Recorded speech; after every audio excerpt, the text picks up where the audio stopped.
Hey there, everybody. Welcome to Kent with Bent number 136.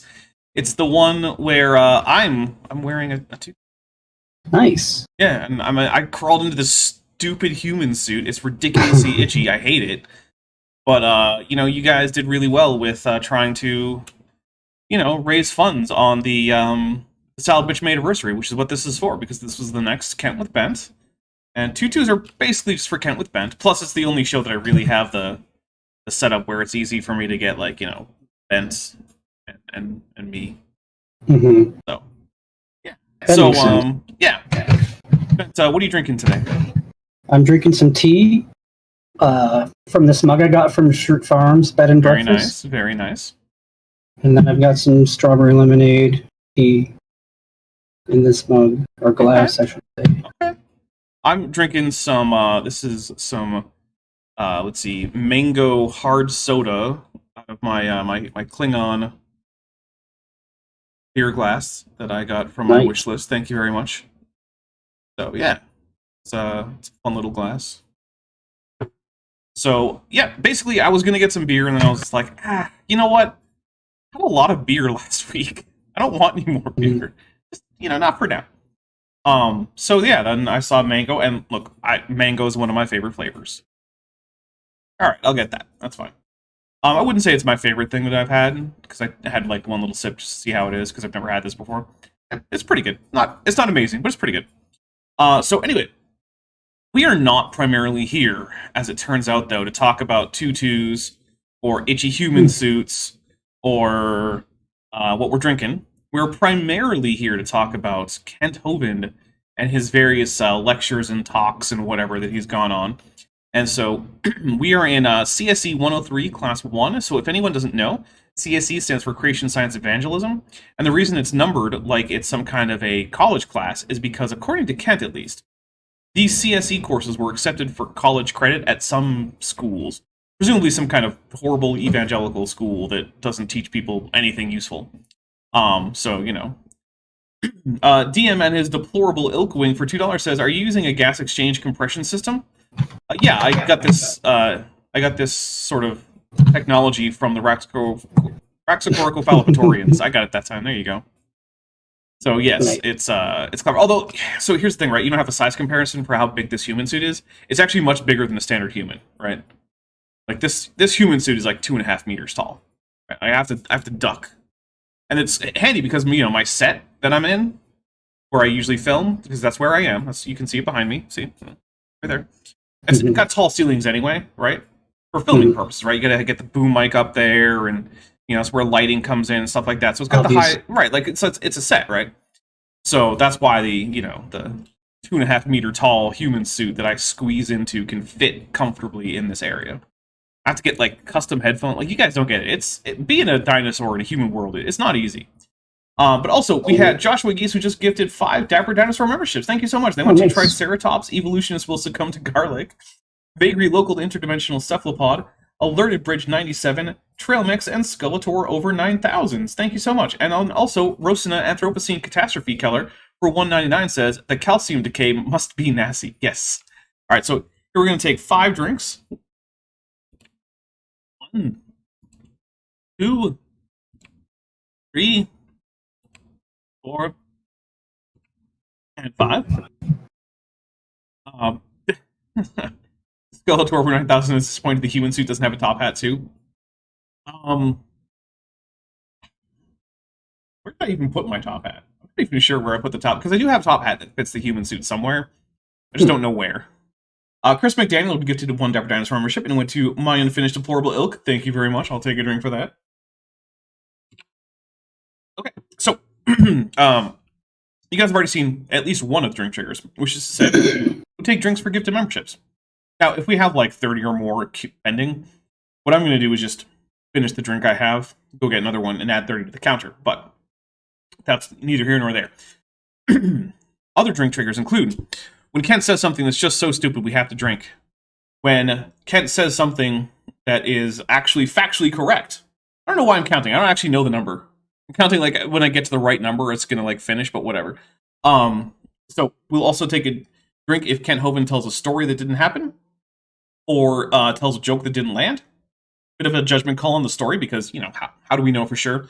But if it sounds like something that should happen, or that should be on r/that happened, taking a drink. We will also take a drink if Kent Hovind mentions that German party from like the 1930s and 40s. Let's see, we'll also take a drink if Kent Hovind...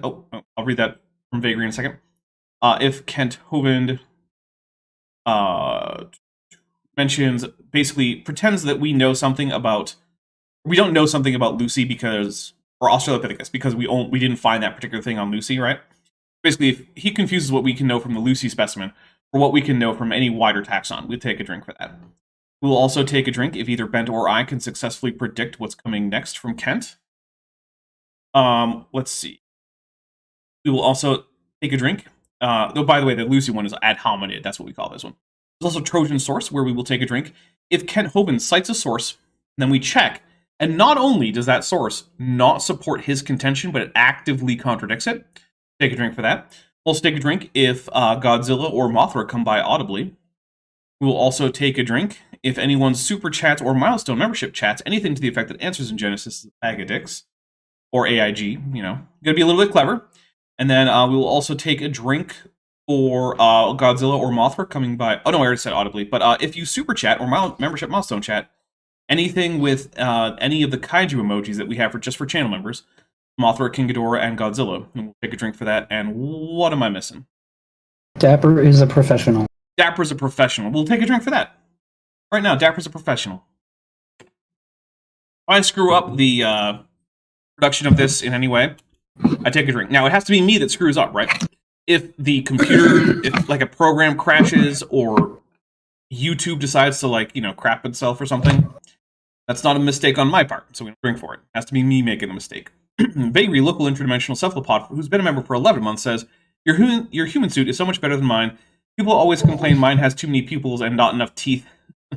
Also, AIG is a phallic pouch of pics. Alright, we'll take a drink for that. Thank you very much, Vagri. 2 pupils is the key, right? 2. If you have more than 2, you're probably screwing it up. Okay. I think we're ready to get some Kent here.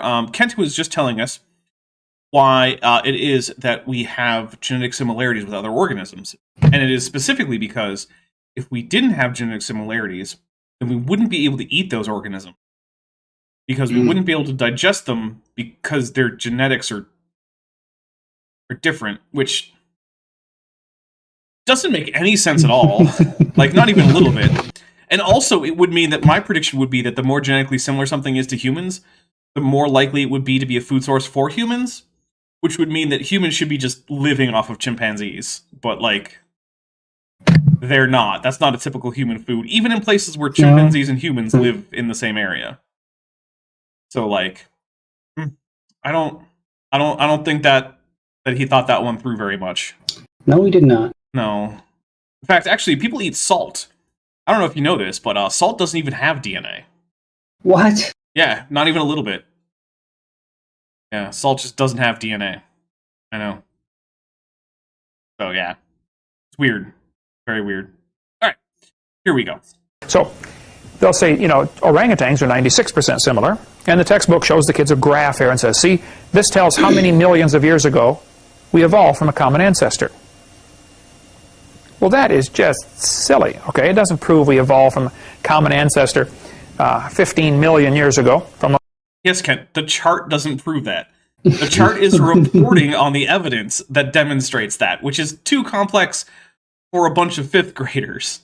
Kent seems to think that the evidence is presented to kids in their textbooks, but it's really not. Yeah, it isn't. Yeah. It's not how teaching is done. Right. When you're a kid in, primary school, you are not equipped to read a genetics paper in, evolutionary biology. Not even a little bit. Right? So, the idea that you're going to be presenting this to, kids in school, a little insane. Zimorph42 for $5 says, what, you mean you're not using Slitheen tech to squeeze your own body into a human form and size? Yeah, that's why I said I got this from Raxacoricophalopatorians. The Slitheen were from Raxacoricophalopatorius. I feel like Zimorph is just not paying attention. It was the family name. Slitheen. Yeah, Slitheen is a family name, yeah. That's not the species. I mean, I'm not going to, deal with the actual crime family of the Slitheen. No, I'm going to go to a respectable Praxicorical Fallopatorian human suit distributor. Like, come on, man.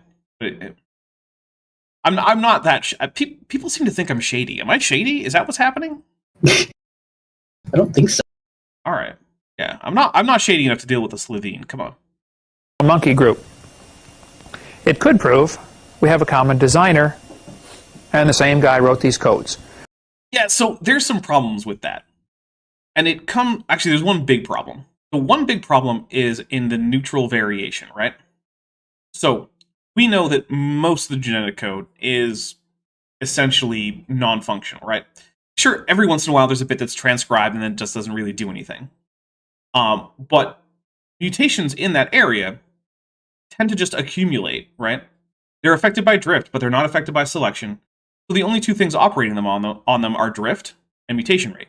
Those are both calculable, which means we can get a rate at which new mutations in those areas should fix the population over time. Also, Reggio's just gifted 5 Dapper Dinosaur memberships, and they went to some Heather Cursorial Angiosperms Coon, Maya Atkinson, Christopher Kennedy Atheist, and Dragon Spartan Official, and we'll take 5 drinks for that. Thank you very much. 1, 2, 3, 4, and 5. Okay, so so one of the best examples of this neutral variation is in something called endogenous retroviruses, or ERVs, or ERVs, right? And the reason that this is so great is because it's hard to figure out how this could be intrinsic to the genome created by God, even if God wanted to just, like, trick us into thinking that this was... Or even if God just gave us identical neutral variation to start with, right? The reason for this is ERVs are demonstrably viral genomes. Certain viruses called retroviruses actually have this protein that they cause your cells to make called reverse transcriptase.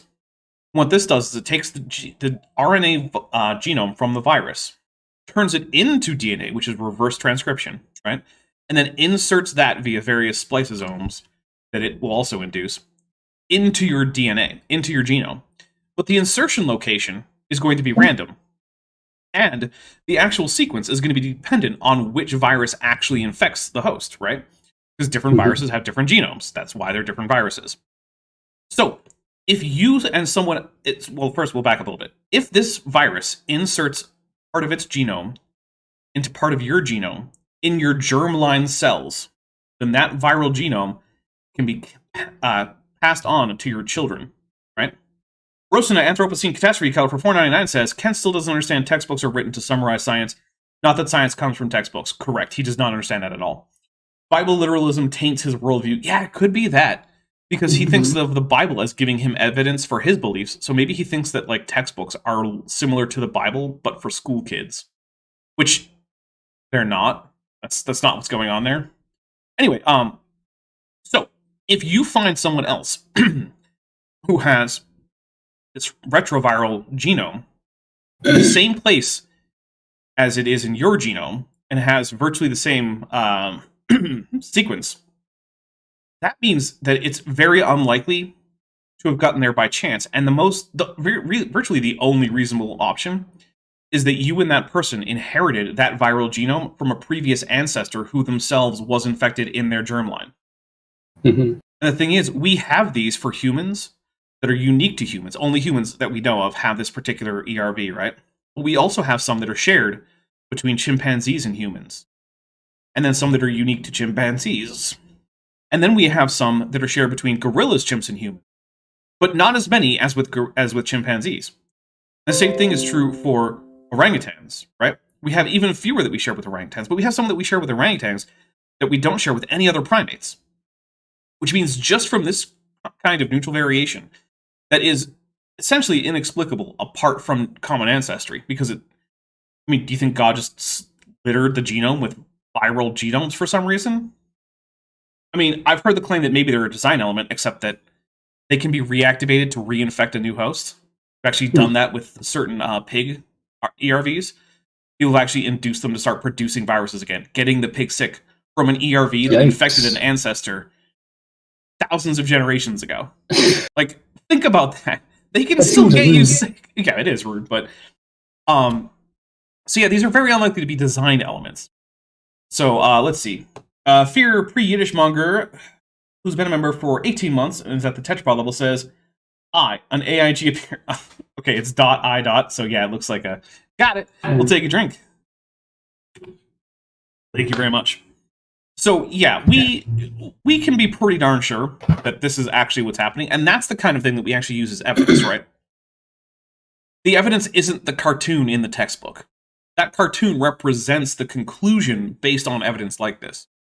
And so that's one of the ways we know that this similarity cannot reasonably be explained by similar design, by someone reusing the code. So yeah, we'll hit play now. Certain authors, when they write, they'll use certain words over and over again. And sometimes Do they? Really? Wow. The rough equivalent of words in like a genome is like codons.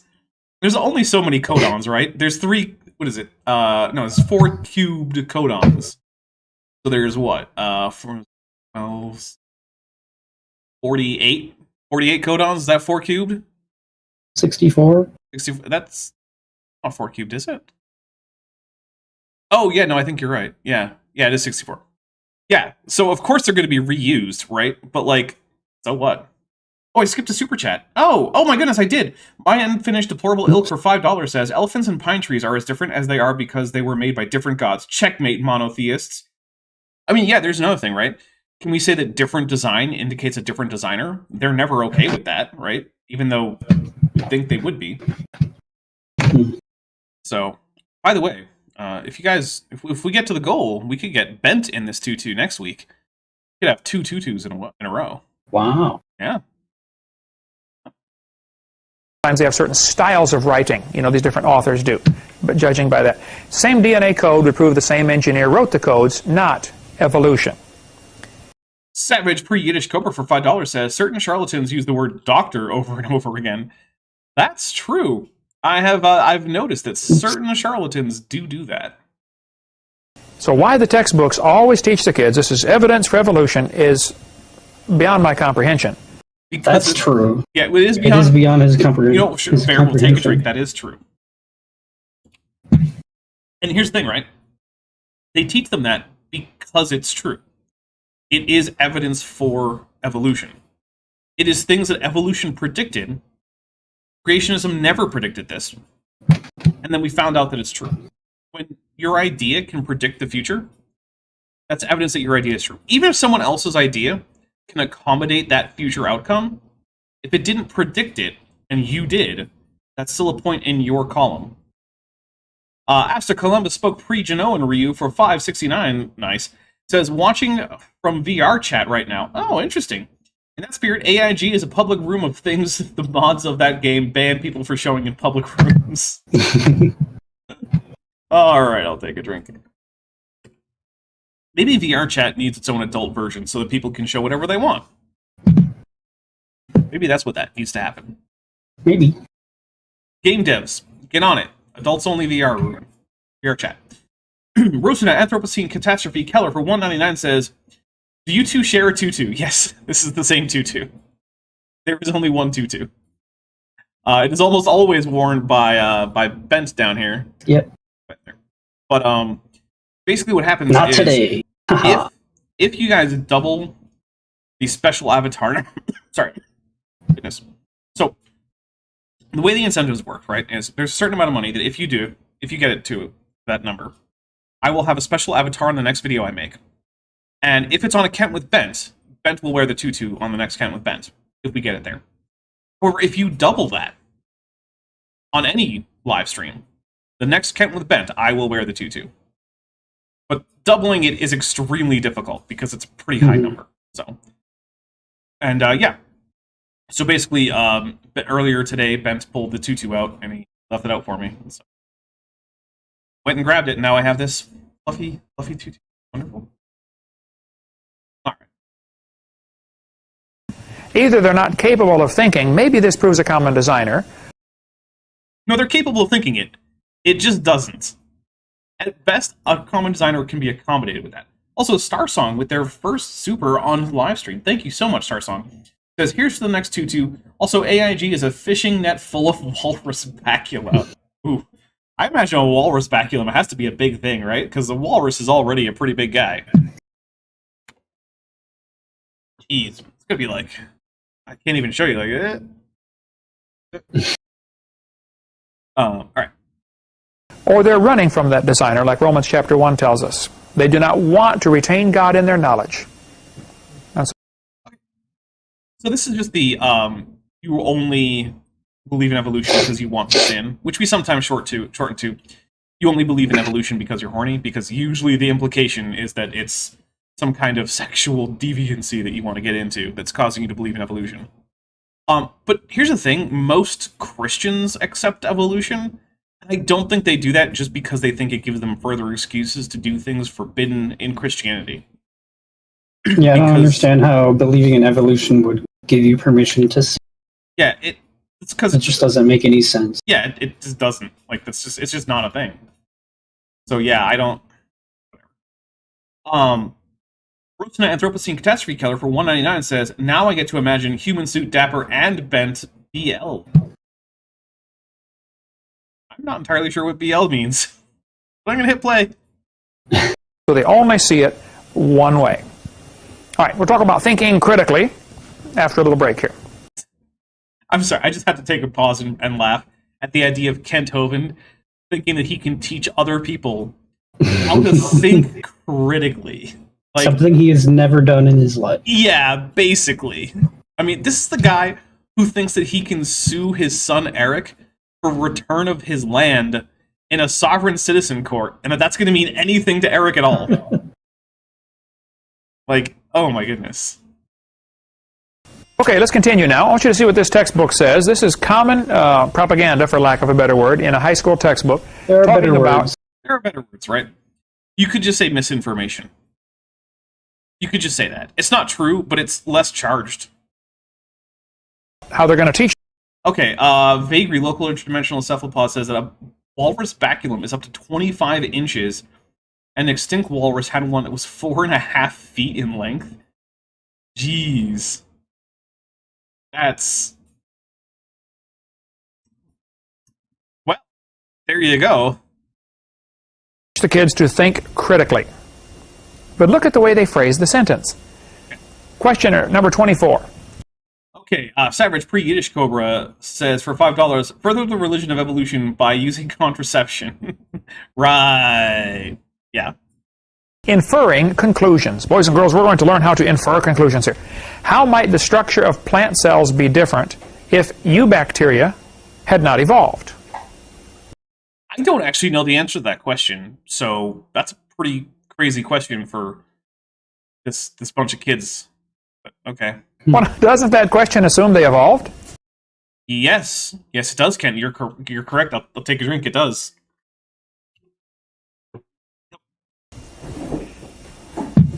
You see how the propaganda is built right into the question.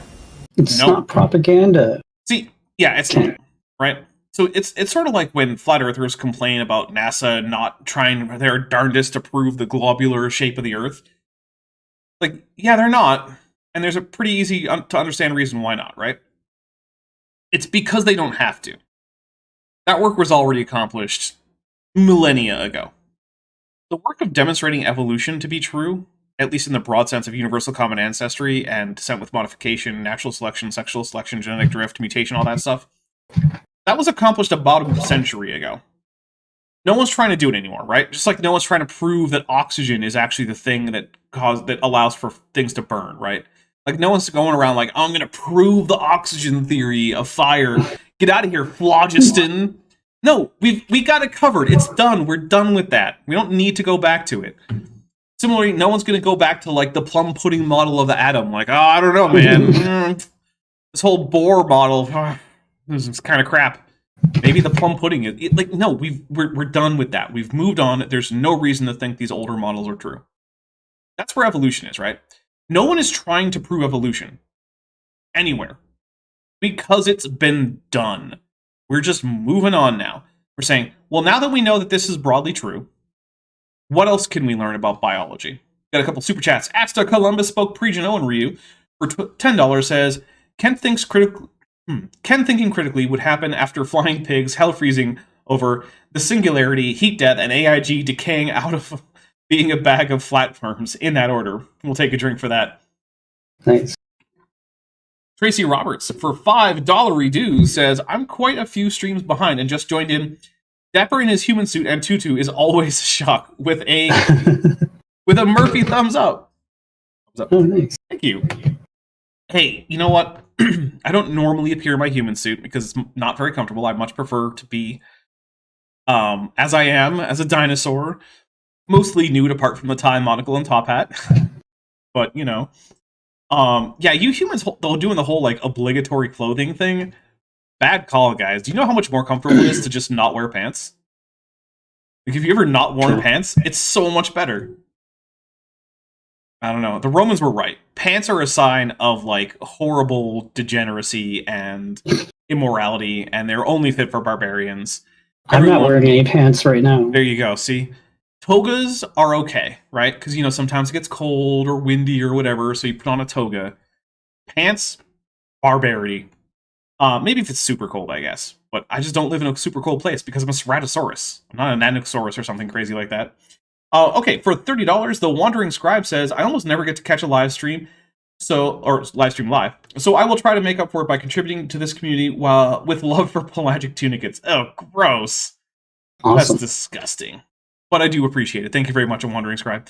Liz D for $5 says, my driving instructor just assumed wheels exist and AIG is a bag of Kento fins. Take a drink. Yeah, it's a good point. Yeah, these textbooks are assuming evolution the same way that your driving instructor assumed that wheels are just a thing that exists. Rosina Anthropocene Catastrophe Keller for $4.99 says, BL equals boys love a genre in which characters awkwardly flirt with each other. High school is a common setting. I'm definitely not in high school. I also don't think that I flirt with Bent, but then again, I guess it's in the eye of the beholder. No, you don't. Well, not that you think of, but maybe if other people watched our interactions, they would think that I'm flirting. Oh, that's fair. Because you know what? It's not just a thing that you just decide to do all the time. Sometimes it seems flirty, even when you don't mean it to be. There you go. I think that is all of the... Yep, that is all of them so far. So here we go. Back to Kent. Suppose you got a Christian student in this class who does not believe in evolution. He believes God made everything. Okay. How is he supposed to answer a question like that? Just answer it the way the textbook expects you to. Yeah, the way it probably taught you earlier in the textbook. Yeah. Or how your teacher taught you. Like, look, during your entire education, you are going to encounter classes where you do not agree with the things that you were being taught. I went to a Catholic high school, and I had to take a Catholic theology class. I have never been for a single moment of my life a Roman Catholic. I still had to answer questions about Roman Catholic theology that I didn't believe. So I just answered it. I'm like, okay, what is the Catholic theological answer for this question about whatever? And then I write it down or I fill in the appropriate bubble or whatever. You just do it. And it's not like the school didn't know that I wasn't Catholic, right? Most of their students weren't Catholic. A bare majority of their students were something other than Catholic. Whether I think the largest group was that wasn't Catholic was like Buddhist, and there were a bunch of Protestants. There were a few Eastern Orthodox students because there was a big Greek population where I lived. So it was by far the best local high school in terms of academic credentials. So you know, if you could afford it in the area, you probably sent your kids to this Catholic high school. And yeah, there were some Protestants, Eastern Orthodox, and Buddhists all in a big mix. And like, yeah, sure, the largest one section was Catholics, but I don't even think they were the majority of the school. We all had to go sit through that class. Wait, you think all the Eastern Orthodox kids were like, oh yeah, totally, papism. Definitely on board for papal supremacy. No, of course not. The Buddhists, they didn't give a crap about the whole Jesus thing in the first place. They still had to go to that class. You just deal with it. It's a baby Ken. So Alex Markle says, does Catholic theology account for human-alien relations? If by that you mean sexual relations, not that I'm aware of. However, the Catholic Church has put out statements about what it would mean for there to be intelligent alien life. And basically, the conclusion is, yeah, maybe there's aliens. If there are, and they want to become Catholic, cool. You can totally baptize an alien. wants it. Nice. To which I say, okay, sure, go baptize Aelia. I don't care. What's he going to do for homework? How's he going to answer that question? He's really stuck. He's really not, though. This is not under oath, right? You're not going to be charged with perjury if you just give the answer your teacher's looking for. Just do it. It's pretty straightforward. Or if you really feel like you need to, you can make yourself carve a little sponge stamp, you know, like you write the letters down and you carve out everything that isn't the letters. A little sponge or piece of plastic or something, right? You put in some ink, and it says, I don't actually believe this, but... Or I don't actually believe this, but the answer is... And then you stamp it on your paper, and then you just write out your answer. So that way you can be damn sure your teacher knows how much you disagree with what they're teaching you. Yeah, do that if you really feel like you need to. He's not learning to think a waste critically. of energy. Yeah, but that's the thing. He is learning to think critically, because part of learning to think critically is thinking through the outcomes of ideas that you don't agree with, right? In order to think critically, you have to actually be able to assess ideas that you don't agree with and see what the logical conclusion of those ideas is, so that then you can take that and compare that to reality. The fact that you can't do that, Kent, is one of the reasons why you cannot successfully critique evolution. It's because you can't actually think about it. You're incapable of actually holding an idea in your head that you do not agree with. And that is the sign of someone who is profoundly stupid and profoundly incapable of critical thinking.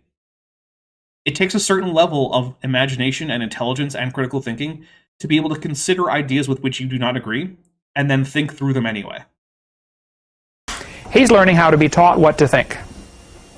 Question 25. Inferring I mean, that's just everyone in school, but okay. conclusions. If insects had not evolved wings, how would it have affected their invasion of land? Actually, don't think it would have, because that happened well before the evolution of wings, but whatever. What a stupid question. Why is it a stupid question? Because he rejects the premise of the question. That's it. That's the only reason. Because the word evolved was in it? Yeah, basically. Assuming, of course, they evolved wings. Look at this number 26. Well, I mean, they do. They did, right? There's a reason why our basal most branching insects, like silverfish, don't have wings. There's a reason why only more derived insects have wings. Like, we can trace all this stuff phylogenetically, right? Like, it's not just an assumption. DM hasn't changed his username in a while, Wing, for $2.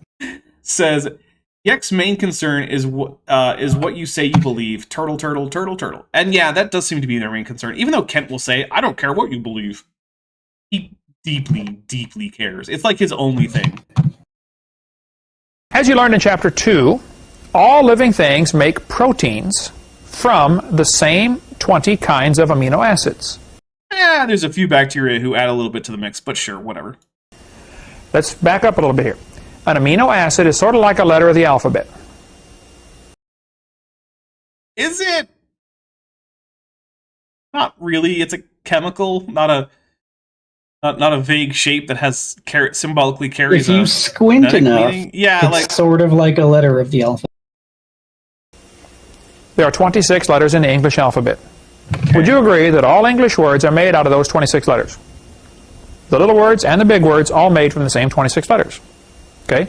I mean, you should add in the apostrophe. So, no, I wouldn't actually agree. But, like, that's minor. The proteins in your body, you have protein for your fingernails, protein for hair.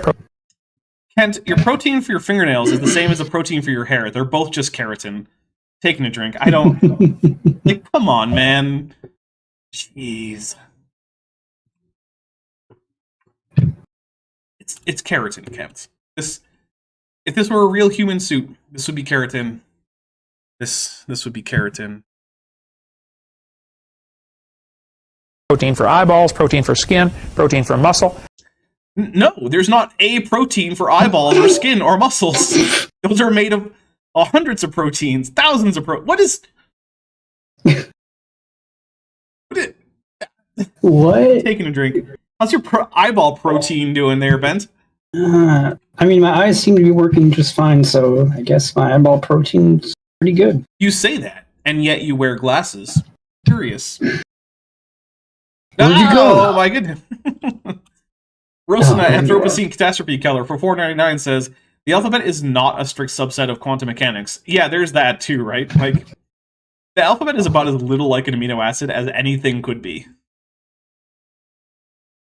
All proteins are made from the same 20 amino acids. Well, again, except for those that are made by those few bacteria that have added a couple to the mix. But yeah, it's almost all. That's a fact.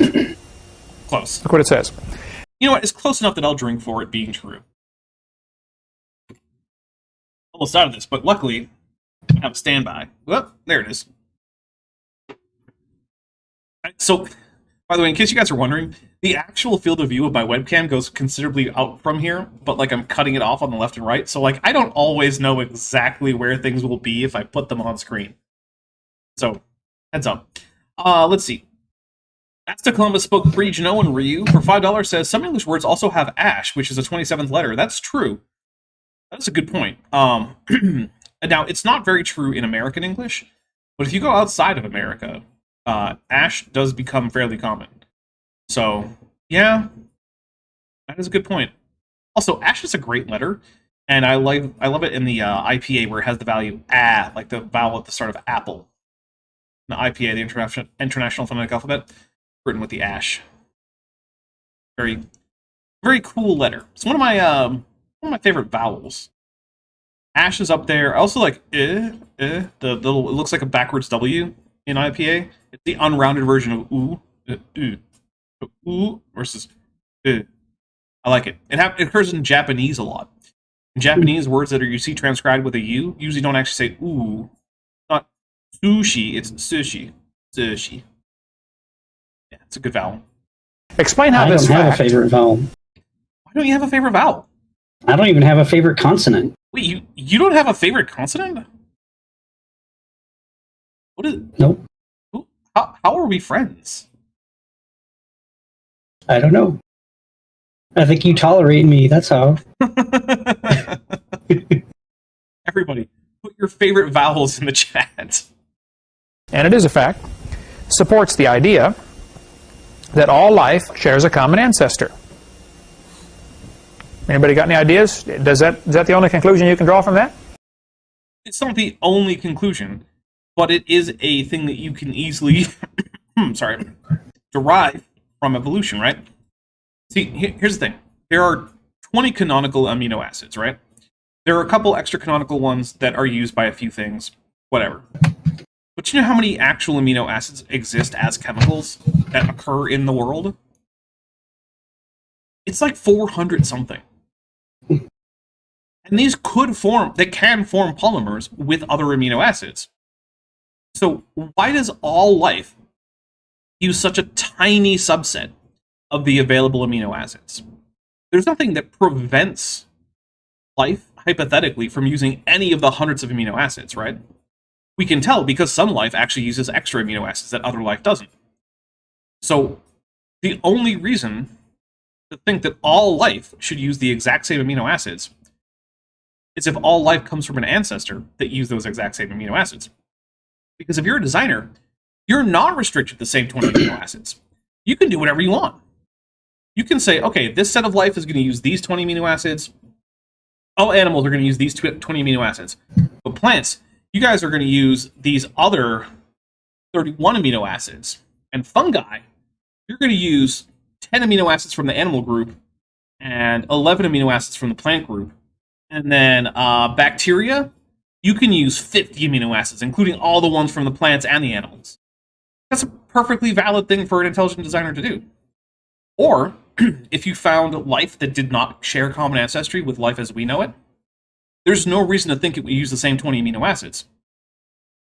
There's actually very good reason to think it wouldn't, because it seems like those 20 amino acids aren't special. It's a contingent thing, right? Because it's so highly contingent, the only good explanation for it is common ancestry. Let's see. Off Journey for $2 says, does Bent have a favorite consonant? Bent, do you have a favorite consonant? I don't even know. Okay. Asta Columbus spoke pre-Genoa and Ryu says, my favorite consonant is that. I'm not even sure which one that is. Your favorite vowel is the... Not like the mid... Goodness. Picking obscure ones. That's, I'm not sure which consonant that is.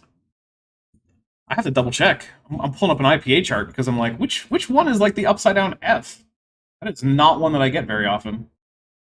Let's see. It is an upside down F, right? Is that even a pulmonic consonant? Oh, it's the palate. Is it the voiced palatal? Oh, it's the voiced plosive palatal. Like, oh man, that is a consonant. I'll give you that. That is not one of the ones I would normally pick. Okay. And then yeah, you got the. That is a vowel too. Picking some of like the most obscure vowels and consonants here. That's pretty good stuff. I appreciate that. Yeah, it's not very often I have to actually re-look up the IPA chart to just get a pulmonic consonant. I have almost all the pulmonic consonants memorized, but like the voice palatal plosive consonant, it's not in the old memory banks because I can't think of a single language that uses it. I mean, there must be one because it's in there. If no language has ever been recorded using a sound, it doesn't get a spot in the IPA. Well, I mean, it gets a spot in the IPA, but it just doesn't get a designated glyph. Eric, what would you say this proves? Of course, Eric isn't going to like it. You're his dad. You've been abusing him into agreeing with you for his entire life, and I don't say that lightly. Kent has repeatedly admitted to abusing his kids. Not in terms that he would consider abuse, but in terms that any normal person would consider. Actually, I think we might be close to pace for a 2-2 next week. Oh, nice. Yeah. Probably had a common designer, right? Sure. All the books in my library have the same 26 letters of the alphabet. Kent, that's not what we're talking about, right? What we're talking about is more like biblical manuscripts, where you can see that most of the stuff is not just the same basic letters, right? But the same exact words across the entire text. And then sometimes we get areas where one bit of text is placed in a different spot, or we get a little extra bit of text here, or another manuscript deletes a little bit of text, and these changes follow a nested pattern so that different manuscripts can actually be traced down to hypothetical but now lost ancestor manuscripts that we can actually reconstruct. Like, what is the most likely common ancestor manuscript of these 5 manuscripts? Right? We can actually check. And the thing is, the reason that works with biblical manuscripts, the reason that we have biblical manuscript families, is specifically because they are produced, or they were produced, in a way that is closely analogous to how reproduction works in biology, where you have someone who's trying not to make errors, who's copying these things out one letter at a time, but still sometimes makes mistakes. And because that is so closely analogous to evolution, we can do the same kind of phylogenetic type tree with biblical manuscripts.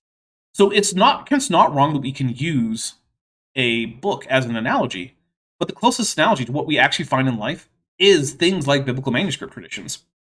Problem is that that's very closely analogous to evolution and common descent, because that is common descent. Rosina, Anthropocene Catastrophe Color for $4.99 says, wait, the IPA doesn't accept typographic errors, unlike Unicode Consortium? Today I learned. There you go. All right, here we go. That proves they all evolved from Morse code millions of years ago. No, it doesn't. It proves somebody's using the basic code to write their thoughts down. Yeah. And the proteins are all based on these 20 basic amino acids. And again, that's so the brown... But that's the thing, Ken. It's not just that it's the same 20 amino acids. It's also, I mean, that is a big thing. Especially since there are so many other things. Like, think about this. Imagine if you went into, like, the bookstore. And they were like, hey, here's a list of all the letters. And there's hundreds of letters. And then it turns out that all of the books are in the same small subset of these hundreds of letters. That would be curious. That would require an explanation. An explanation probably isn't just going to be, well, someone just randomly picked that would be the letters forever, right? Especially if you could determine what all these letters would mean. So it's really a bad analogy on many ways. I could make it slightly better, but even my slightly better version of the analogy just isn't very good. Cow can eat the green grass, who gives the white milk, and I churn it and get yellow butter, and I eat it and get blonde hair. I mean, at least with the amino acids, it's more reasonable because chances are that you probably don't have a whole lot of enzymes that would break down non-canonical amino acids or break down polymers made of non-canonical amino acids is what I should say. So that's actually at least somewhat more reasonable that if he's going with amino acids that are being used the same. So, but here's the other thing. Organisms don't want to be eaten normally. That's not normally their goal. So wouldn't it be a great protective thing if God had just created different organisms with different amino acids so that they couldn't eat each other? At least some of them? Because these 20 amino acids get broken up like chopping up the letters in the newspaper and reassembled to make a new protein. So when I eat something, your body breaks it down and reassembles it into a new protein that you need. I mean, actually, most of the proteins that you make are made from amino acids that you synthesize yourself. There's a few that you can't. They're called essential amino acids. But most of your amino acids are actually synthesized in your body, and then most of the stuff that you break down is not protein. If you're constantly doing protein metabolism, there's probably something wrong with you. It's not a good thing to be constantly digesting protein. Now, what you're getting most of your nutrition from is stuff like carbohydrates, simple sugars, and fats. Some protein in there, but yeah, it's not mostly protein. But whatever. Goopdo3 for $2 says someone picked the letters for Cherokee. Yeah, kind of. So the way Cherokee basically happened was the guy who came up with it, whose name escapes me. So if anyone knows, please put it in the chat and tag me in it. He was aware of writing, but he had never really learned how to read English, but he was aware of English letters. And so basically he just took the shapes of English letters, modified them, rotated them around, and did stuff like that. He came up with a syllabary for Cherokee because he knew that there was some idea of an association between sound and the symbols, and but he didn't really know how alphabets worked. So instead, he came up with the idea of a syllabary, which fine. A sequoia, yes, thank you very much. It was sequoia.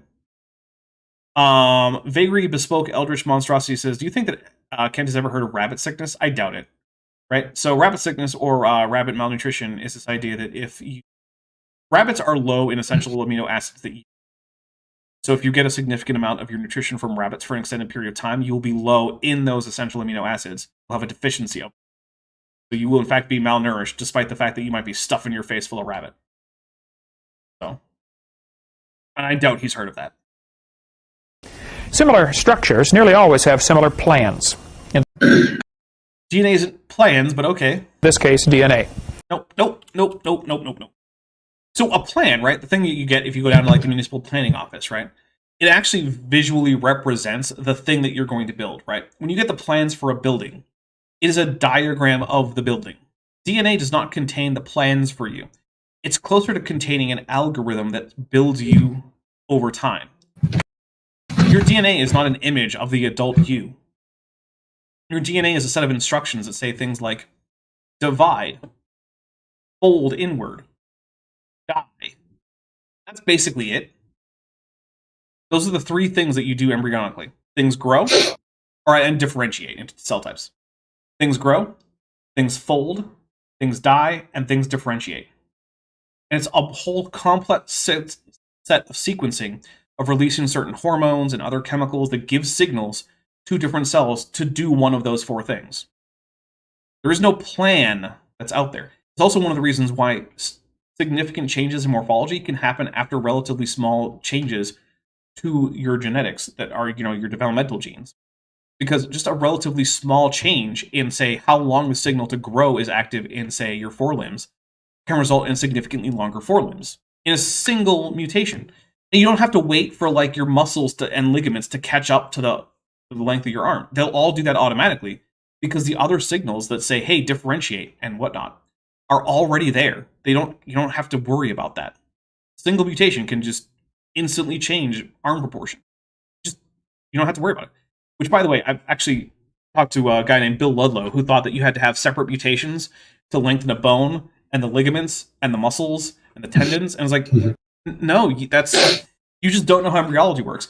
Because he's an engineer, right? He's an HVAC engineer. And so if he did like, okay, we need a longer duct, he would also have to make sure that he drew in like longer cables and whatever. But that's fundamentally not how biology works.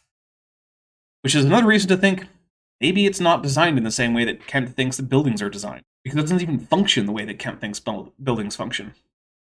Similar bridges have similar blueprints. And life doesn't have a blueprint at all. This hardly constitutes evidence that one sired the other, or that they were erected by tornadoes. Okay, let's take a drink. Bent, I'm counting on you to get this right. Uh-oh. Right, this is a very technical... Cars don't reproduce. No, it's not. We're not talking about cars. It's a very technical, highly detailed bit of biology knowledge that I'm hoping you know. What is the genetic code for a bridge? There isn't one. Are you sure? I'm pretty sure. Bridges, they don't. There's no I'm chromosomes. 99% sure. Okay. Yeah, it turns out you're right about that. Bridges don't have a genetic code. So, do bridges reproduce? No. Has any bridge ever sired a different bridge?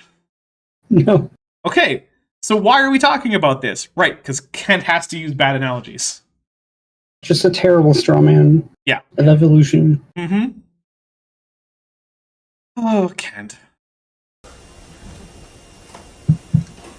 So how people can be so blind as to not see that similarity does not prove a common ancestor, it does prove a common designer. They're too complex.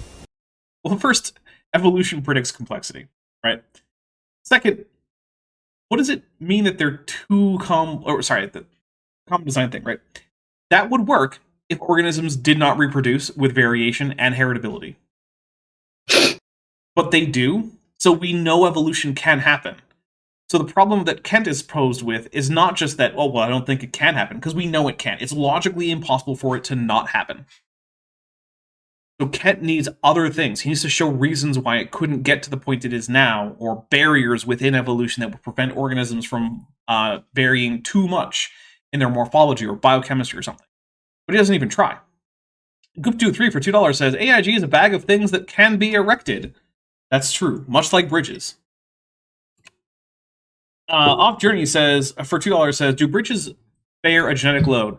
Not normally. Usually the genetic load is under the bridge on either end, right? In like the overpass. That's where the genetic load goes. People have a pretty good understanding of how cars work. I've had 111 I mean, some people do. I feel like most people probably don't. I probably don't. cars now, as of this time. I've done just about everything you can do to a car. Rebuilt. I hope not. Because that would include things like setting it on fire for an insurance scam. I wouldn't put it past him. I wouldn't either. The motors, the transmissions, the differentials, a lot of body work, stuff like that. Stevens G. Clinard for $5 says, "May Kent wake to find himself in the vault of eternal destitution." Yes. When the divine exchequer checks Kent's profits, I hope that he has very, very low profits, and that rather than being able to bid on a new life, he is instead banished to the vault of eternal destitution. Ben, do you know what we're talking about here? This is the Ferengi afterlife. I don't remember that. The Ferengi Time afterlife. to rewatch Star Trek. Yeah, in the Ferengi afterlife, what happens is you gather all your accumulated profits from throughout your life, right? And then you bid on a new life. And if you don't have enough money to win a new life, you have to go dwell in the vaults of eternal destitution. Aww. So Ferengi hell is just what happens when you don't have enough money to buy your way back into life. Oh, the Ferengi are so great. Oh, man. I don't have time anymore, but I've done all that stuff. Started teaching my kids when they were little bitty. My daughter's water pump went out on her first car. Dad, my water pump's out. Would you fix it? No, ma'am. I'll help you fix it. Of all the parenting things, that's probably one of the better things that I've heard of them, is like trying to instill in your kids a sense of independence and knowledge about how to take care of things that are important to you on your own and things like that. So, you know what, Kent? Props for actually doing a decent parenting thing. I'm not going to say it's incumbent upon people, right? Like at this point, cars are... It's easy enough to get your car fixed that I think most people are probably better off just having their car fixed at a mechanic. But like, overall, no, I think it's a reasonable fatherly thing to do. Fear Pre-Yiddish Monger says, reminds me of a bit of Catholic indulgences you can purchase. Well, you can't purchase them anymore. So, you can still get them, but you have to do things that aren't just donating money. There's various things like various pilgrimages can earn you an indulgence occasionally and things like that. But yeah, you can't just pay money and have an indulgence. She said, I'm a girl. I said, I know. What if it's going to break down in the middle of the country someplace? You better learn how this thing works. And so she changed the water pump. Surprisingly non-sexist answer from Kent. I mean, of all the things to learn working on a car, water pump's a little tough to get at. You know, you got to undo 14 other things to find the water pump and then change it. Well, she did it. I didn't touch it hardly. I just stood back and said, okay, now do this. See, this is in the way here. That's what you're trying to get to. If you thoroughly understood a car, if you did enough mechanic work, Steve, you're going to be an airplane or a jet pilot, you're probably going to have to understand those jets pretty well. Lots and lots of training on how they work. If you ever thoroughly understood everything... I'm really waiting for him to get a point. Do you think he's going to get to a point? No. ...thing on a jet, would that prove nobody designed it? What? No. You couldn't stand back and say, well, you know, because I understand it, therefore nobody made it.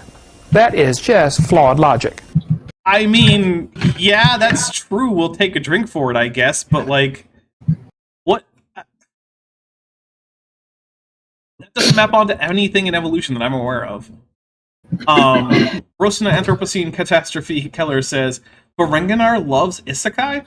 I actually don't know. So we actually got a good look at Ferengi TV in Lower Decks. Because after Captain Friedman negotiated the entrance of the Ferengi Alliance into the Federation, Boimler, Tendi, and Rutherford were sent to Ferenginar to gather information for the travel guide. And so Boimler got way too obsessed with Ferengi TV, but most of it seemed to be commercials, and then his favorite show was a show about cop landlords. Went around, finding people who were delinquent on their rent, and doing things like shooting them. Because they're cop landlords. There was also like a love triangle show, but I didn't see anything that would actually count as isekai. I guess you could argue whether or not the bidding on a new life counts as isekai when you get into the new life, but like you're just born as a baby, so like I feel like for it to be isekai, you have to be an aware, reasonably mature person who can form new memories and have had a previous life in your regular world until you get whisked off to the new magical world. So yeah, I don't know. I wouldn't put it past them to like isekai.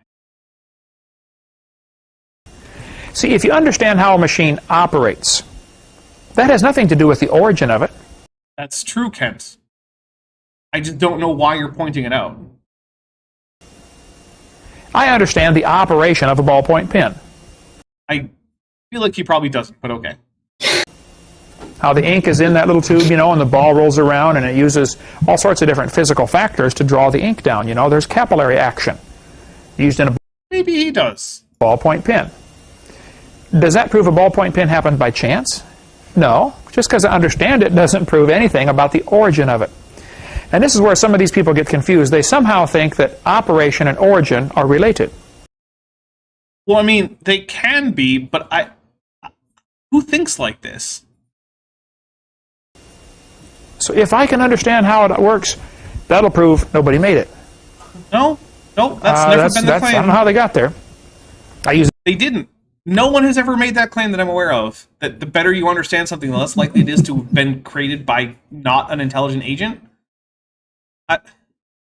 That's a weird argument. Vagri makes a good point. Some isekai involve being born as a baby and regaining their former life memories later, or retraining them through childhood. Yeah, okay, I guess in that case. But then at that point, isn't just anyone who believes in reincarnation believing in that niche in isekai? I don't know. But here's what I do know. I know that we're going to go take a quick break because we are right at the top of the hour. So you guys sit tight, enjoy the musical stylings of that guy, Beethoven, no relation to that guy. I don't know which that guy. No relation. And we will be right back. We'll continue with more Tutu and everything. And yeah, hey, it is possible that we could get bent into a tutu. It's not. It's far from a guarantee, but it's definitely. I believe in you, possible. chat. Yeah. All right. So here we go.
Okay, welcome back, everybody. Thank you for sticking with us through the break. I do appreciate it.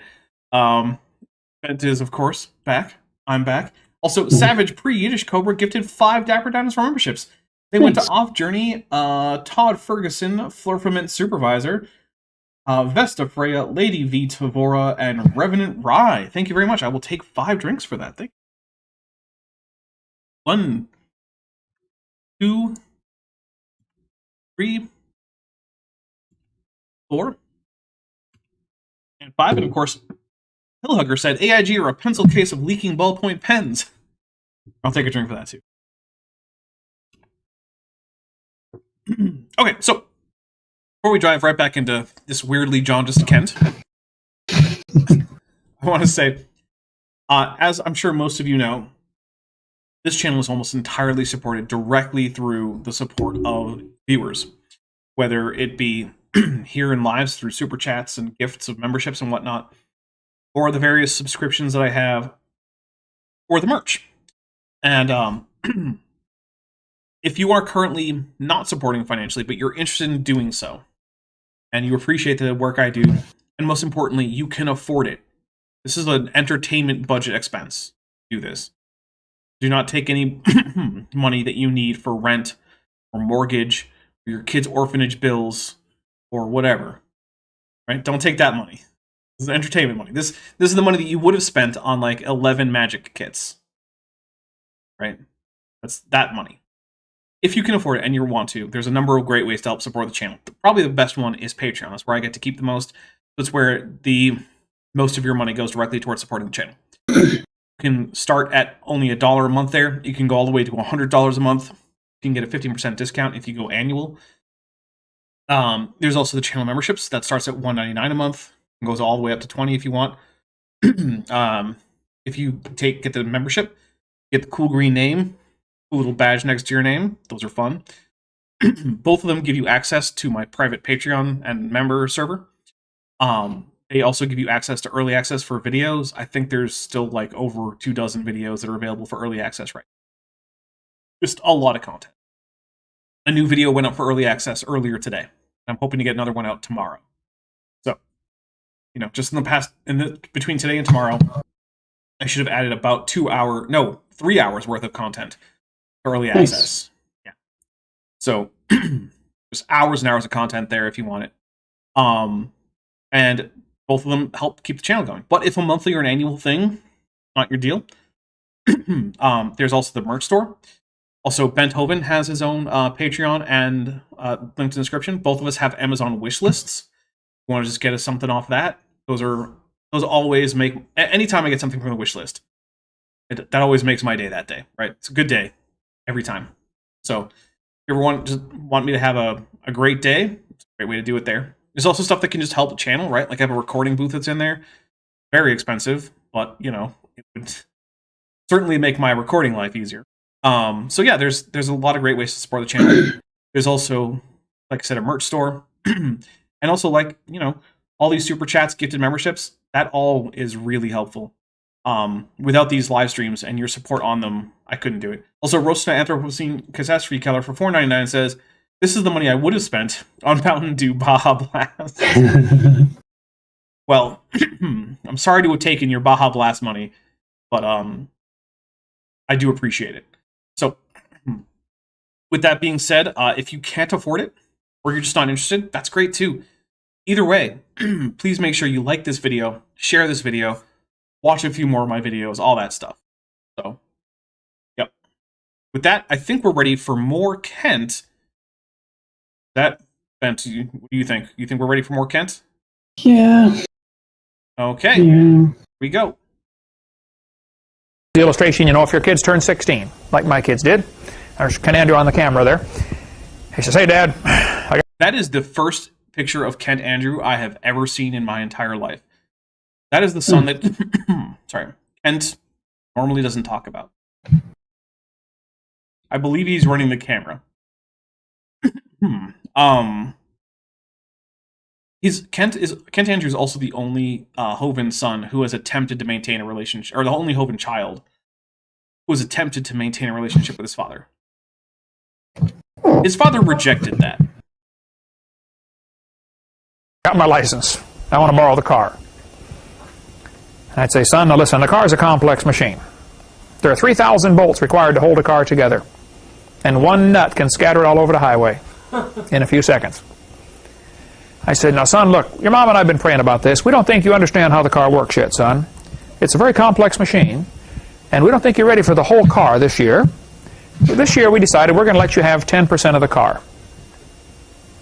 Next year, maybe a little more, we'll let you evolve into the car piece by piece." What good is 10% of a car? I mean, if it's a part that has wheels, you could use it to coast down a hill. Right? Like, there's actual answers to this question, right?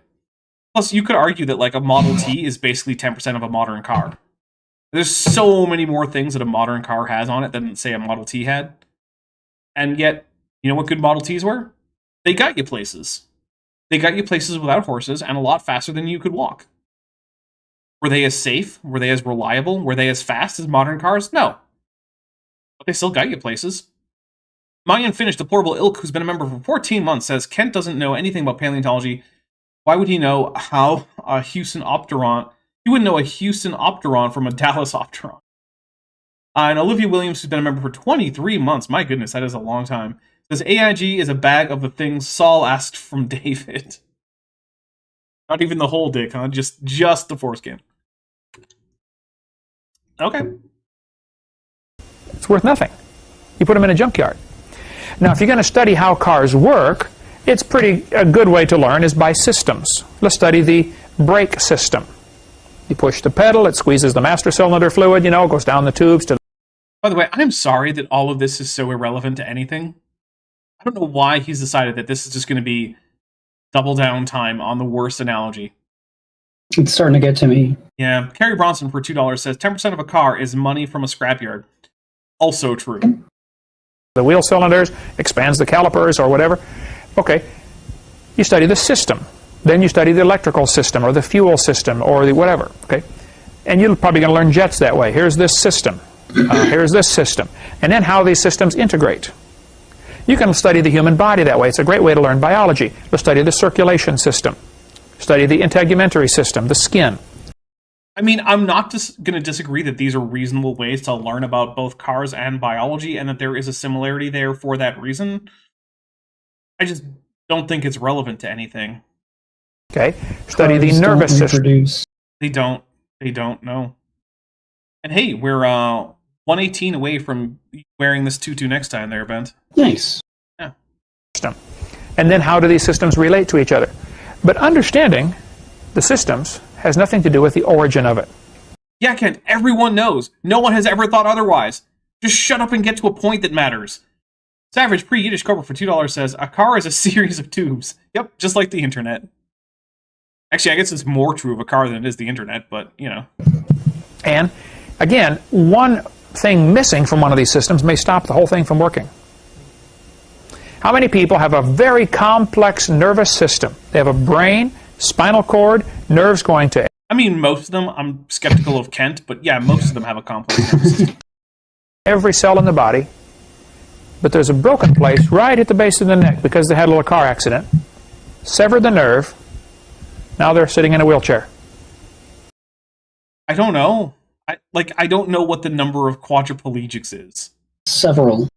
Yeah, it's at least a dozen. Nervous system's still there. One thing's broken. My unfinished deplorable ilk says, for what it's worth, he didn't refer to the wheel cylinder as the slave cylinder. Yeah, I mean, I don't think it's worth much, but it's something. Stops the rest of it from working.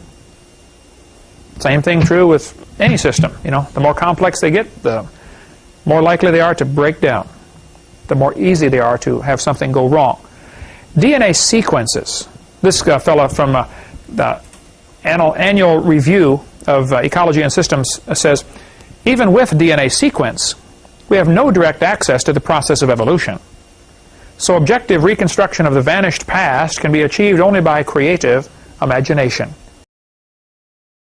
I don't know what that means there.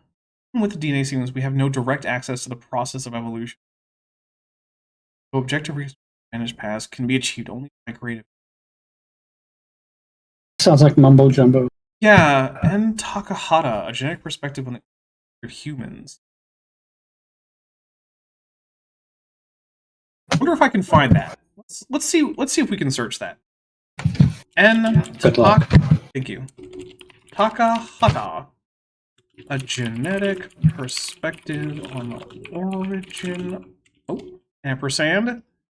My stupid ampersand. Ampersand. History of humans. See what comes up.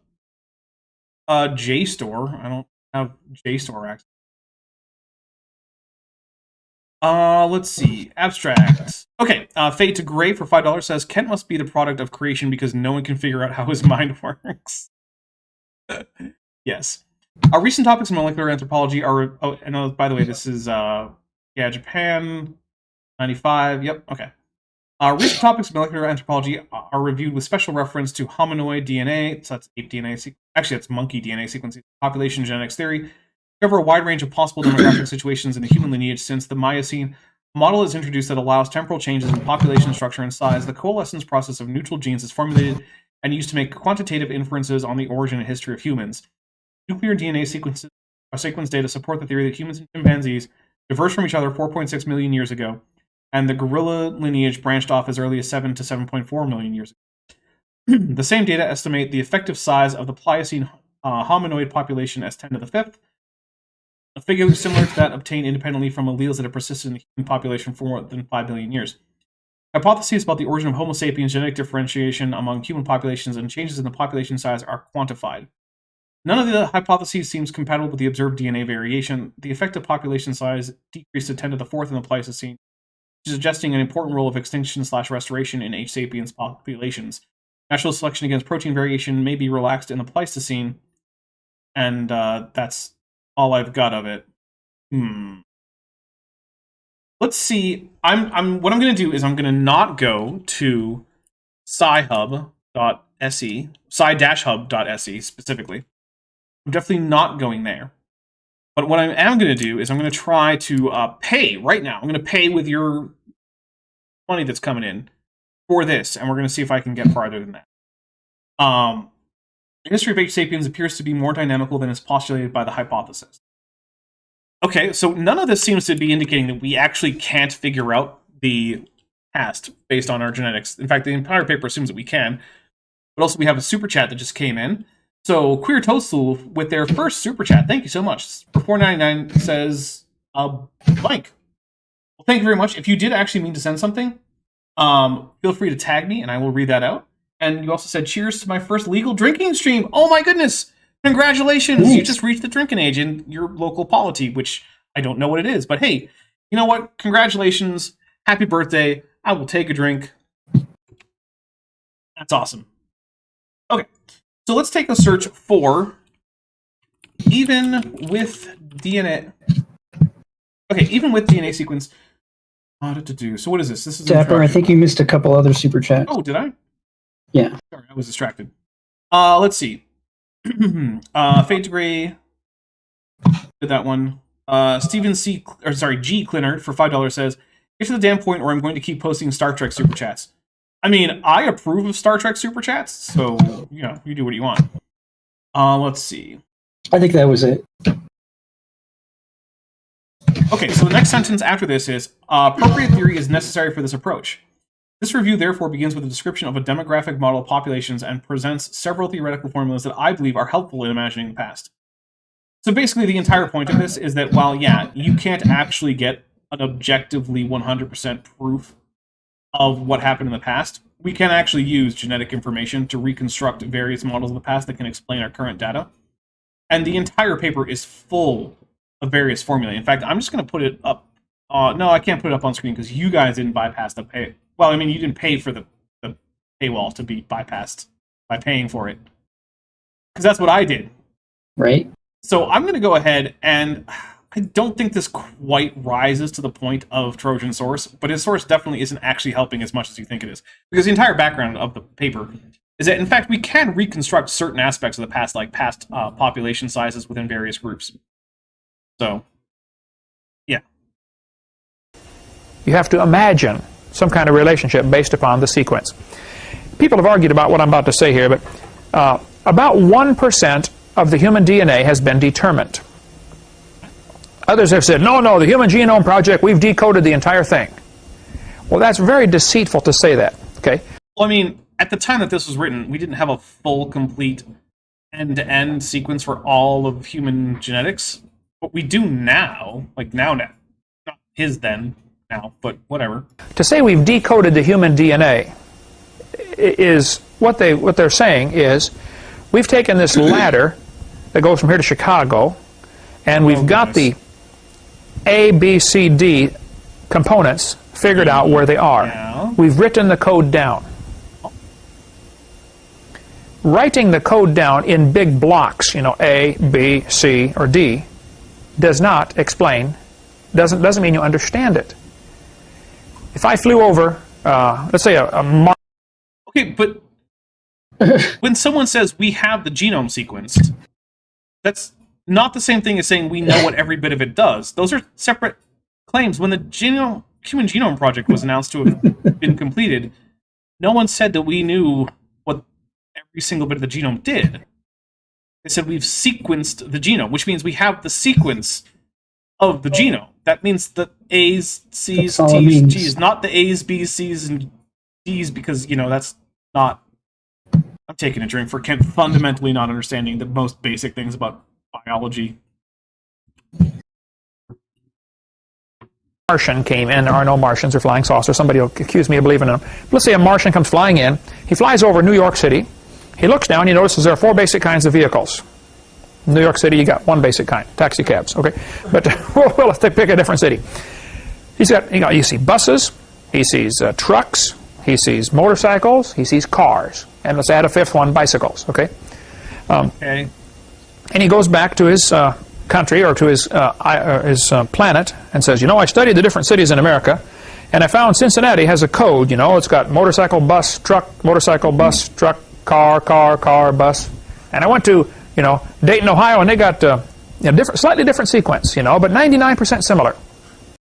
I feel like where he's going with this is every single nucleotide itself is internally different, and therefore we can't say that we've just discovered the DNA code until we figured out what every single nucleotide difference is within each category of nucleotide. Even though each nucleotide is literally chemically identical, which is how you know which nucleotide it is. Right. It's like trying to figure out the difference between each water molecule. That proves these 2 cities evolved from each other. Well, again, I'm going to double check with Ben, my expert here. Ben, do cities have genetic sequences in and of themselves? No, cities do not reproduce. So there's no genetic code for New York or Detroit or London or Shanghai? Okay. No.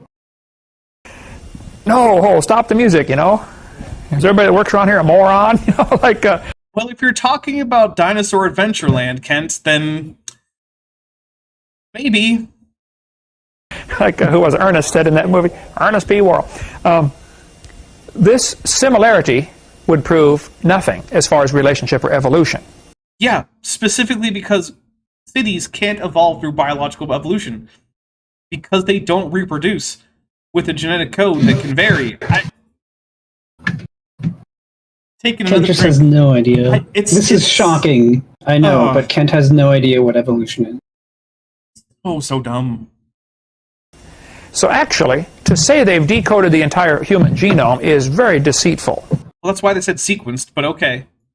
All they've done is figured out if it's a bus or a truck. They haven't figured out the complexity of that bus. Kent, every nucleotide is the same as every other one, and we have every single atom and where it is in each nucleotide. Already known. This isn't a question that has to be asked. We already know. We know exactly how complex they are, and it's 13 molecular atoms. It's not actually that complex. It's like a bit over a dozen atoms per nucleotide. And we know exactly which atoms and exactly which geometric arrangement they're in. We know exactly what kind of bonds they have with each other. This is all known. I'm taking a drink for we don't know how complex each individual nucleotide is. No, we know exactly how complex they are. And it's actually not very. Miro Randar says, what is he trying to say? He's trying to say that within each nucleotide, right? Let's say you have a guanine here. That each guanine is itself fabulously complex and varies from each other guanine. Except it just isn't. It's just not. It's a bit over a dozen or so atoms arranged into a molecule that's the same as every other guanine in the entire... They're identical. Yeah. If they're not identical, then you have a mutation there, because now your DNA is broken. They certainly don't have all the genes figured out in this sequence. Well, I mean, we mostly do now. We know about what all 20,000 genes in the human genome are. So there are thousands of differences. Now, chimpanzees cannot put their little finger against their thumb. Is that true? Maybe. You have a muscle that allows you to pull your little finger. You can touch any of your fingers to your thumb. Chimpanzees have all the same muscles humans do. If they can't do that, then it's because of their ridiculously tiny little thumbs, which, I mean, to be fair, chimpanzees do have ridiculous tiny little thumbs. The muscles in their feet are different than your muscles in your feet. Also incorrect. It's the arrangement of the bones that allows them to have prehensile feet. You have the same muscles in your foot. You cannot grab around a tree branch with your big toe on one side and your other toes on the other side. Yet not because of differences in muscles, Kent. Your big toe is in line with all the other toes, so it can't oppose them. If your big toe grew out to the side, but with the same muscles, then you could. Taking a drink for Kent just fundamentally not knowing the difference between skeletal and muscular differences. Jeez. You can try it if you want, but I would recommend you pick a low branch to practice on. Because you're not going to hang there very long, right? But chimpanzees do it just fine, don't they? It's called a grasping foot. Now, that's great when you're climbing around through trees. It's not very good for running on the ground. True. Watch a chimpanzee's feet when it walks on the ground.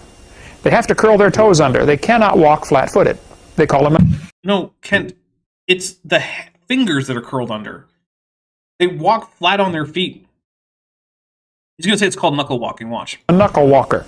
Yep. Kent, that's the knuckles in the hand. Jesus Christ, man. Chimpanzees do not curl their toes under. They're not like, I don't know, wealthy Chinese girls from 4 centuries ago. Look up foot binding, but maybe don't if you're squeamish. Yeah, I've read it. Yeah. This is... knuckle walking is in the hands, not the feet. Robert Madewell says, just here, did Dapper do a face reveal? No, that happened a while back.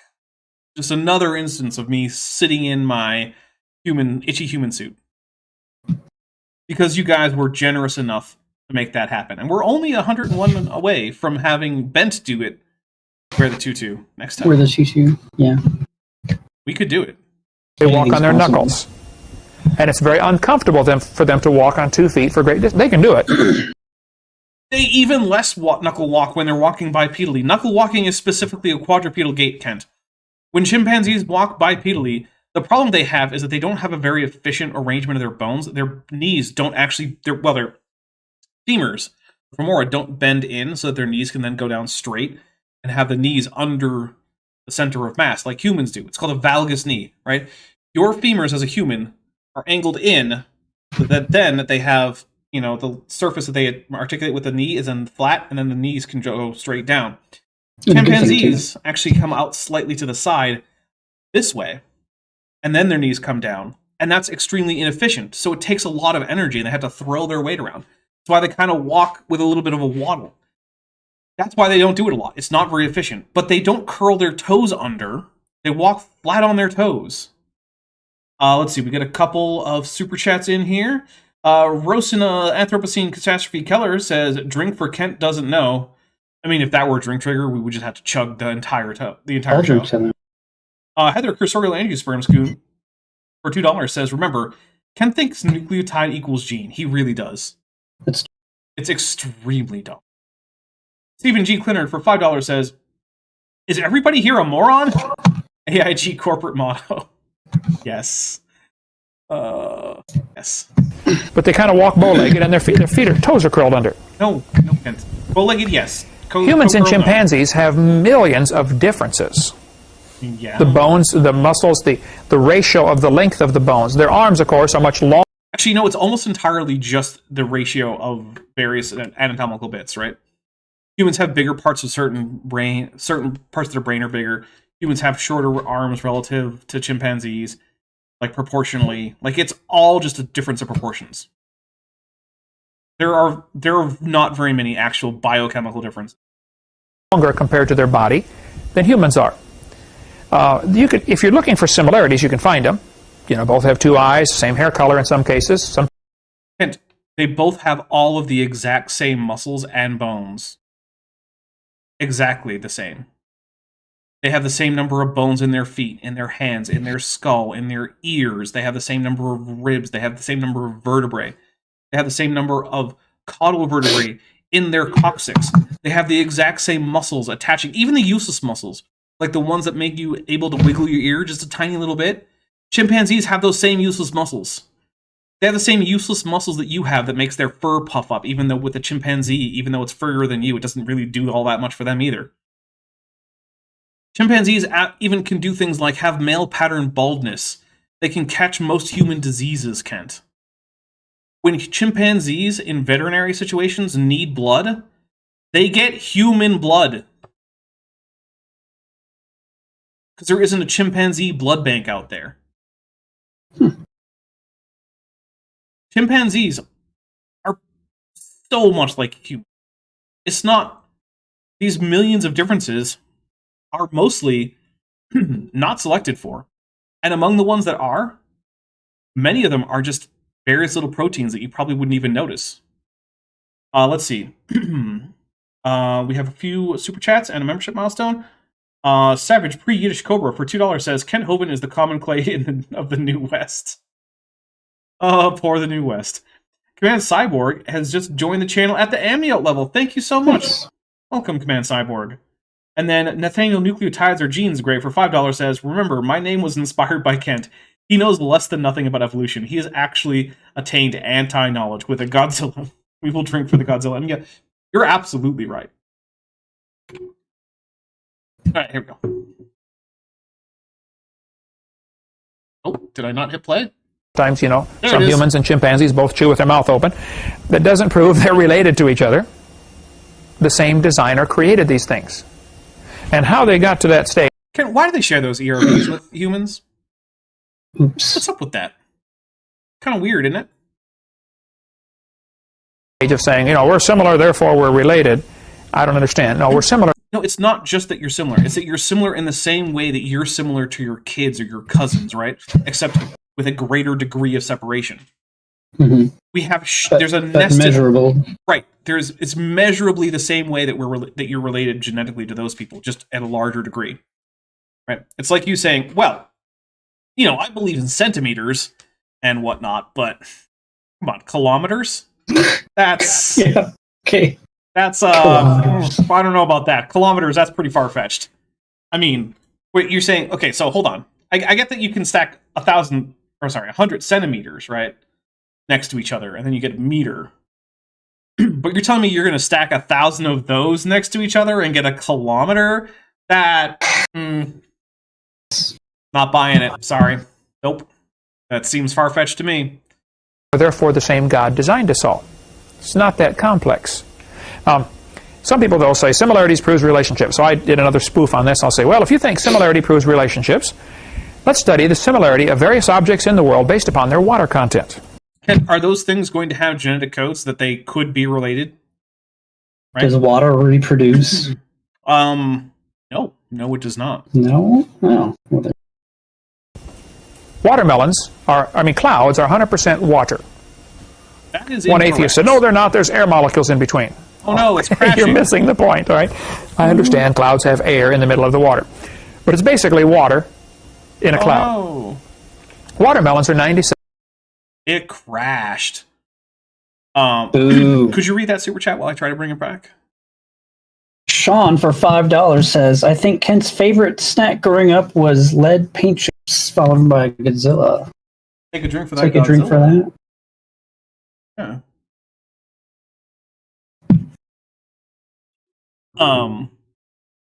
So I'm trying to remember exactly where we were, because it will not recover to us to the same point. I know.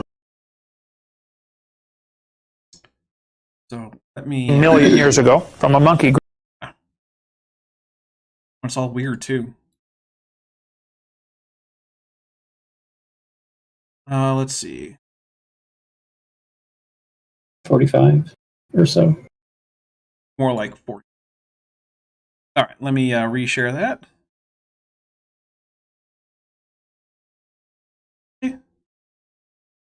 Some people, though, say similarities proves relationships. So I did another spoof on this. I'll say, well, if you think similarity proves relationships, let's study the similarity of various objects in the world based upon their water content.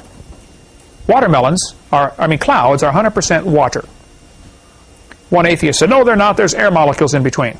Okay, you're missing the point, all right? Well, actually, Atheist. what I would say, well, yeah, atheist. I would point out that, in fact, there are many particulates with cloud. Like, you ever have seen a rain cloud, Bent? You ever been rained on? I have been rained on by the rain, yeah. Did you know that raindrops form around little tiny particles that aren't water because the water vapor has to nucleate onto that? Yeah. Yeah. So clouds, not 100% water, even if you disregard the air molecule. I understand clouds have air in the middle of the water, but it's basically water in a cloud. Not 100% though, Kent, even ignoring the air. Watermelons are 97% water. Okay. Only 3% difference. And jellyfish are 98% water. Is that true? Maybe. I don't know. I've eaten a lot more watermelons than jellyfish.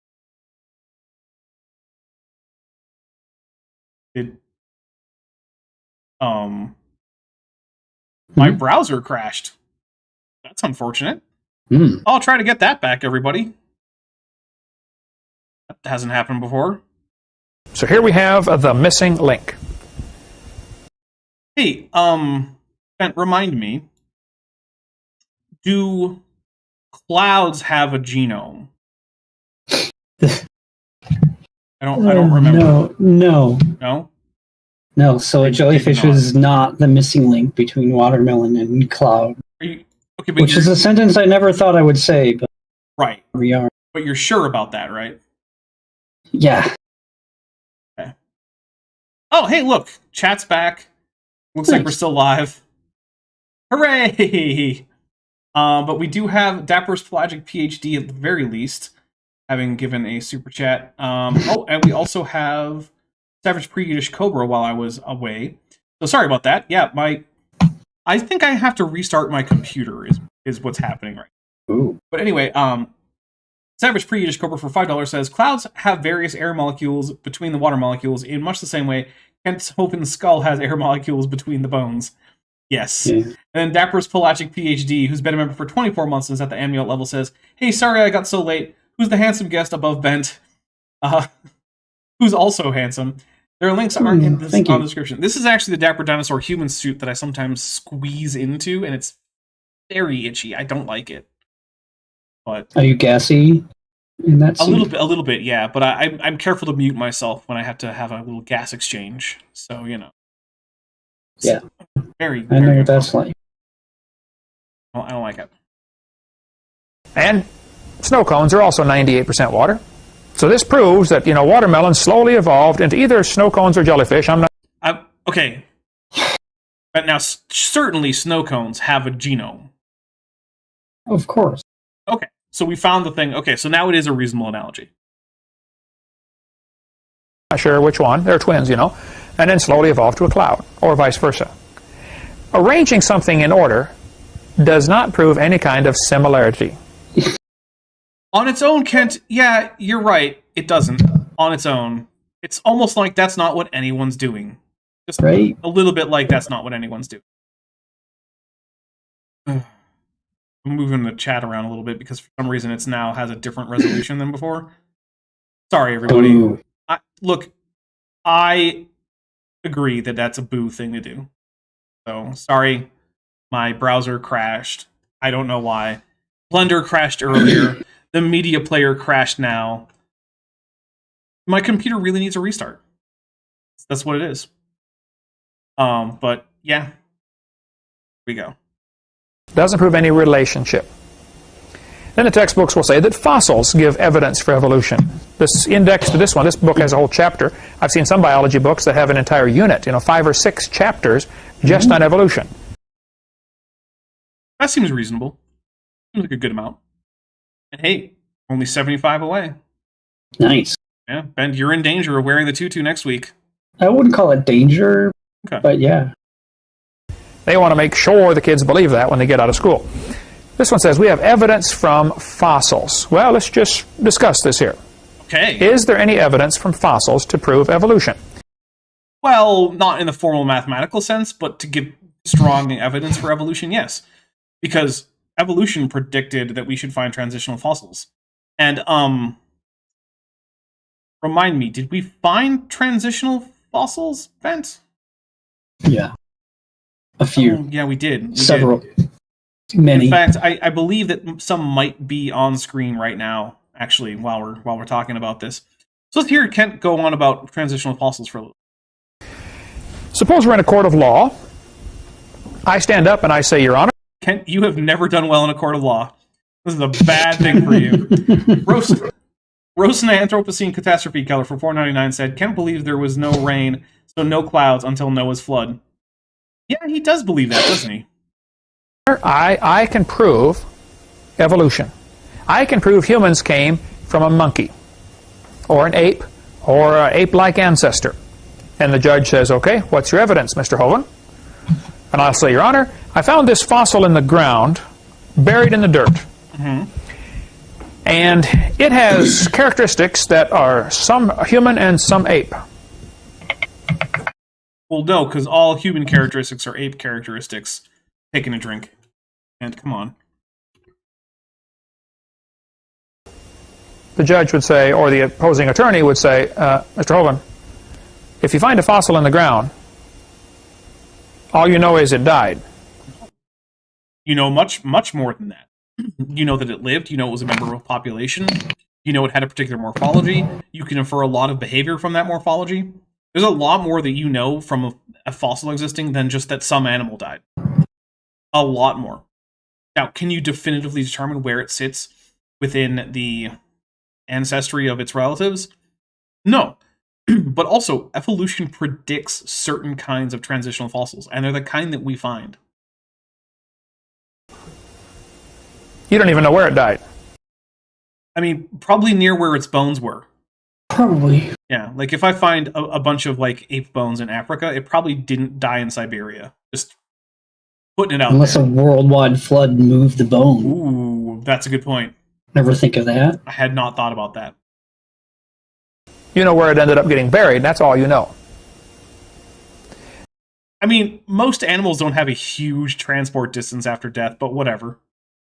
You sure don't know that it had any kids.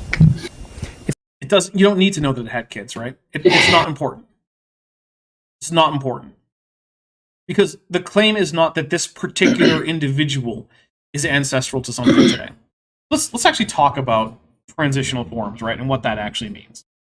So, for a form to be transitional, you have to take a look at two ends of a spectrum, right? And which ends you pick are going to be somewhat arbitrary. But for extant organisms, we usually pick the current morphology, and then we check the basal morphology that we are pretty confident represents the ancestral form of this current group, right? And so what you look for is traits that are characteristics of the basal morphology in a fossil that also has traits that are only characteristic of the later derived morphology, right? So for instance, in humans, there's a lot of derived traits, right? Like the valgus knee that we already talked about with the, your femurs turn in or bow out a little bit. That's a derived characteristic for humans. The ridiculous globular brain case that this stupid human suit has, one of those. The chin. Only humans have chins, right? There's the particular foot morphology with the inline big toe and the arches in the foot. Those are all derived characteristics. There's also fits of textbooks contain all evidence for age. Just gifted one Dapper Dinosaur membership, and it went to who to go to? Why isn't it telling me? Alien Bird. Thank you very much. Sure, Alien Bird. I'm gonna go with Alien Bird.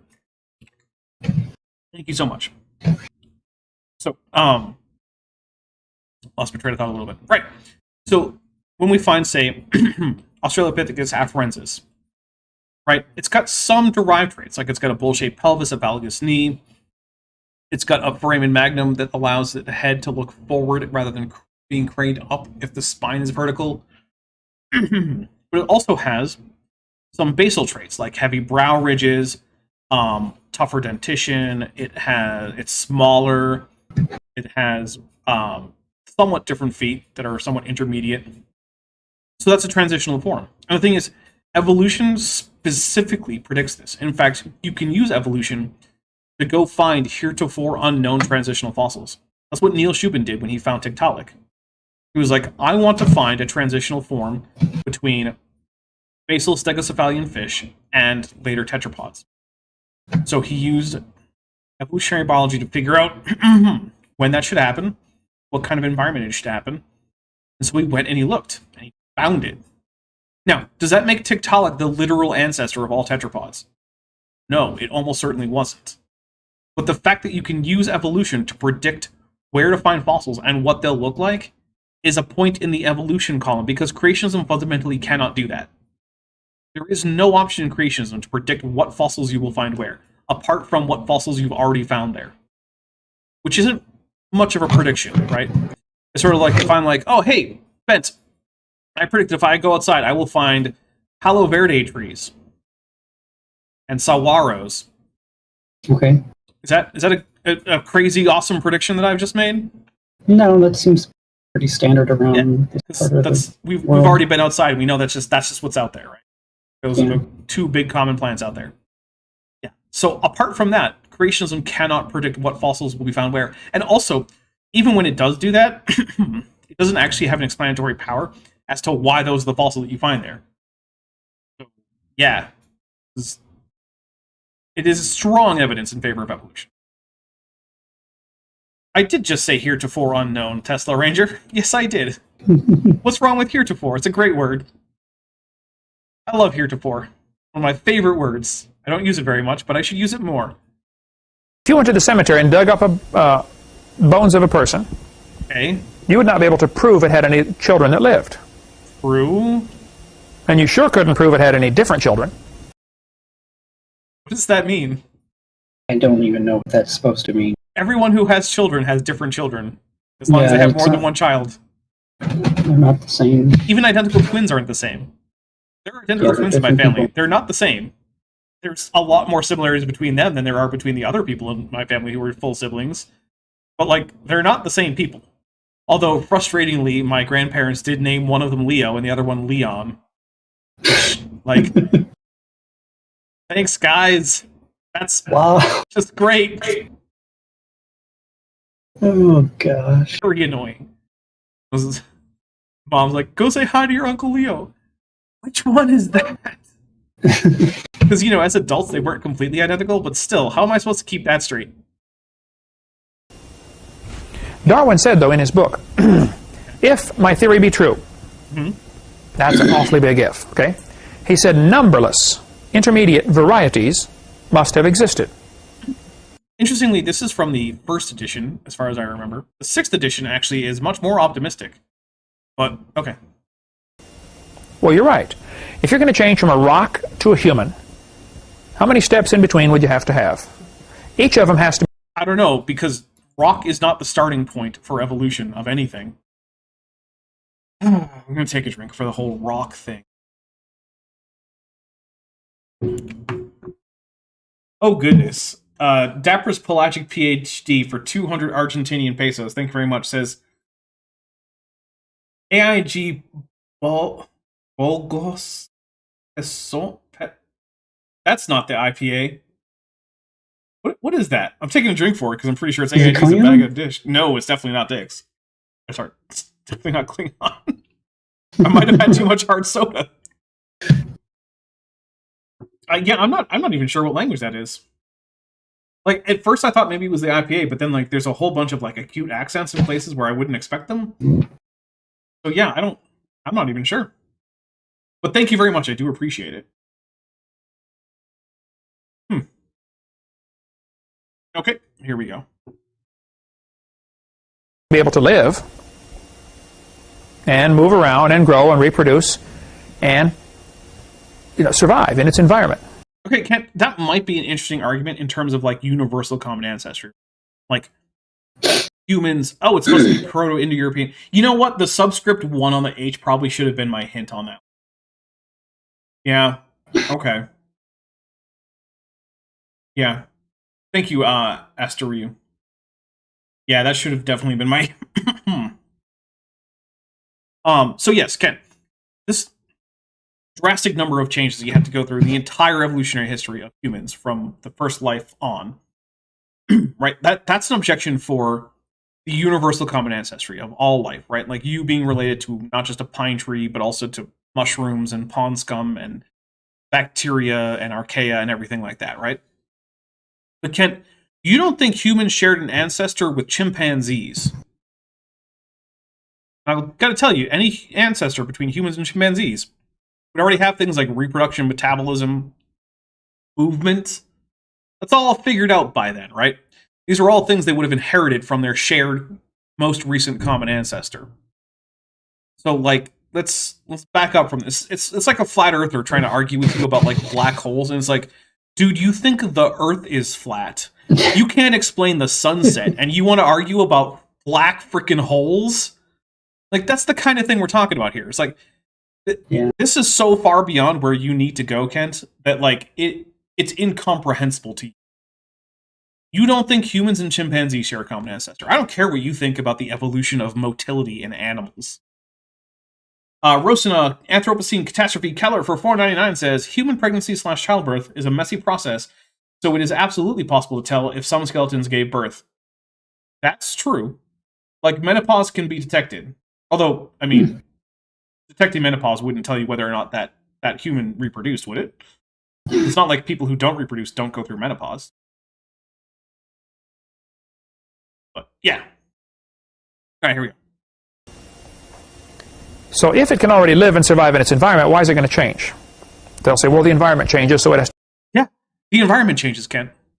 to change. Okay, so you not only have to change the organism billions of times, you have to change the environment billions of times. Yes. The environment changes and has always been changing. Weather's a thing. Yeah. Weather is a thing, climate is a thing, plate tectonics is a thing, ocean chemistry, atmospheric chemistry, these are things. The evolution of other organisms, or the arrival of other organisms from different locations, changes the environment. Every time anything about this changes, anytime any new species enters an environment, anytime the climate changes even a little bit, anytime the plates move around, which they are constantly doing, that is the environment changing. Most environments change constantly throughout the entire hundreds of millions of years throughout which animals have been evolving. To make the organism want to change for some reason, or be able to survive, okay? David Roth. It doesn't matter if the organism wants to survive. If an organism is good at reproducing, then there will be more of those organisms. If it's not, then there just won't. Because that's what reproduction is, Kent. If animals die, which they all do, with, okay, maybe the exception of like the immortal jellyfish or whatever, but by and large, organisms die. So if they don't reproduce enough to replace themselves, they won't be around. When other organisms that do will be. So it doesn't matter what they want. It's just a fact of life that things that reproduce successfully persist. Things that don't. I don't know, Bent. I don't think you're going to have to wear a tutu next time. Oh, shock. Yeah, we've only got 7 minutes left, and we're still at 60. We still need 60. Oh, I don't know. Who teaches or works at the American Museum of Natural History in New York City. He's one of the guys at the museum, and he's a strong believer in evolution. He said, in the years after Darwin, his advocates, the people that promote him, hoped to find predictable progressions. By that, sequencing from apes to humans. Slightly bigger, slightly bigger, slightly bigger, slightly bigger. In general, these have not been found. Yet. I mean, they have now. We now have an extremely smooth transitional series from basal apes like Sahelanthropus and Auroran all the way to Homo sapiens. There's basically no morphology that's missing. Right? It's the Dr. Banjo thing. It's like, oh, hey, look, here's this smooth transition of like 20 species or something. But what about between those two species? What about it, Kent? That the optimism has died hard, and some pure fantasy has crept into textbooks. You know what? I'll bet in 1981 we did not have as smooth a transition as we do now. More than 40, or sorry, almost, no, more than 40. I was looking at the 89 at the end. Yeah, more than 40 years later. We've made a few discoveries, Kent. You're kidding. Fantasy in our textbooks? Yes, there's fantasy in the textbooks. They dig up these fossils. Look, you don't know that it had any kids. And you sure don't know that it had different kids. I'm actually pretty sure if it did have kids, they were different kids. I'm just taking a drink. I can't with this. My goodness. Dogs today only produce dogs. Yep. Just like hominins only produced hominins, apes only produced apes, animals only produced animals. All true. Take a drink. If you observed dogs spent a lifetime, let's see, I think my daughter Marlissa, she's not here tonight, but she was with me in Ireland. We went to eat at a family's house. The guy raises some kind of, prize dog, and he's real proud of these little dogs that he raises, And he was all excited because one of his dogs was going to have puppies that day. And he's out driving me around to speak at, some radio station. He said, I got to get home. My wife called. She's having puppies. Oh, no, your wife's not having puppies. Your dog is having puppies. He was all flustered about this. He said, Brother Holman, you don't understand. These puppies are worth $1,000 apiece. I said, you're right. I don't understand. Yeah, because Kent hates dogs, so he can't imagine anyone paying money for a dog is what that comes down to. Now, I'm a big fan of adopting and not purchasing dogs, because there's too many dogs that need to be adopted that you don't need to go purchase them. Getting a purebred doesn't really do much for you. Purebreds are less healthy than mutts. Maybe they look a little fancier, but you know what? Do you want a dog because you want other people to be impressed? Or do you want a dog because you want to have a fun, healthy dog that you can have a good companionship relationship? I personally prefer having a healthy dog that I can have fun having as a pet, as a loving companion. That's my preference for a dog. I get that some people just want to have a fancy dog to impress other people. I don't get it, but I understand that it's a thing. But if you're like me and you just want a healthy, happy dog to be a companion, go adopt. Go adopt a healthy mutt. But hey, I'm not in charge of dogs. I'm not in charge of you. I'm not in charge of any of this.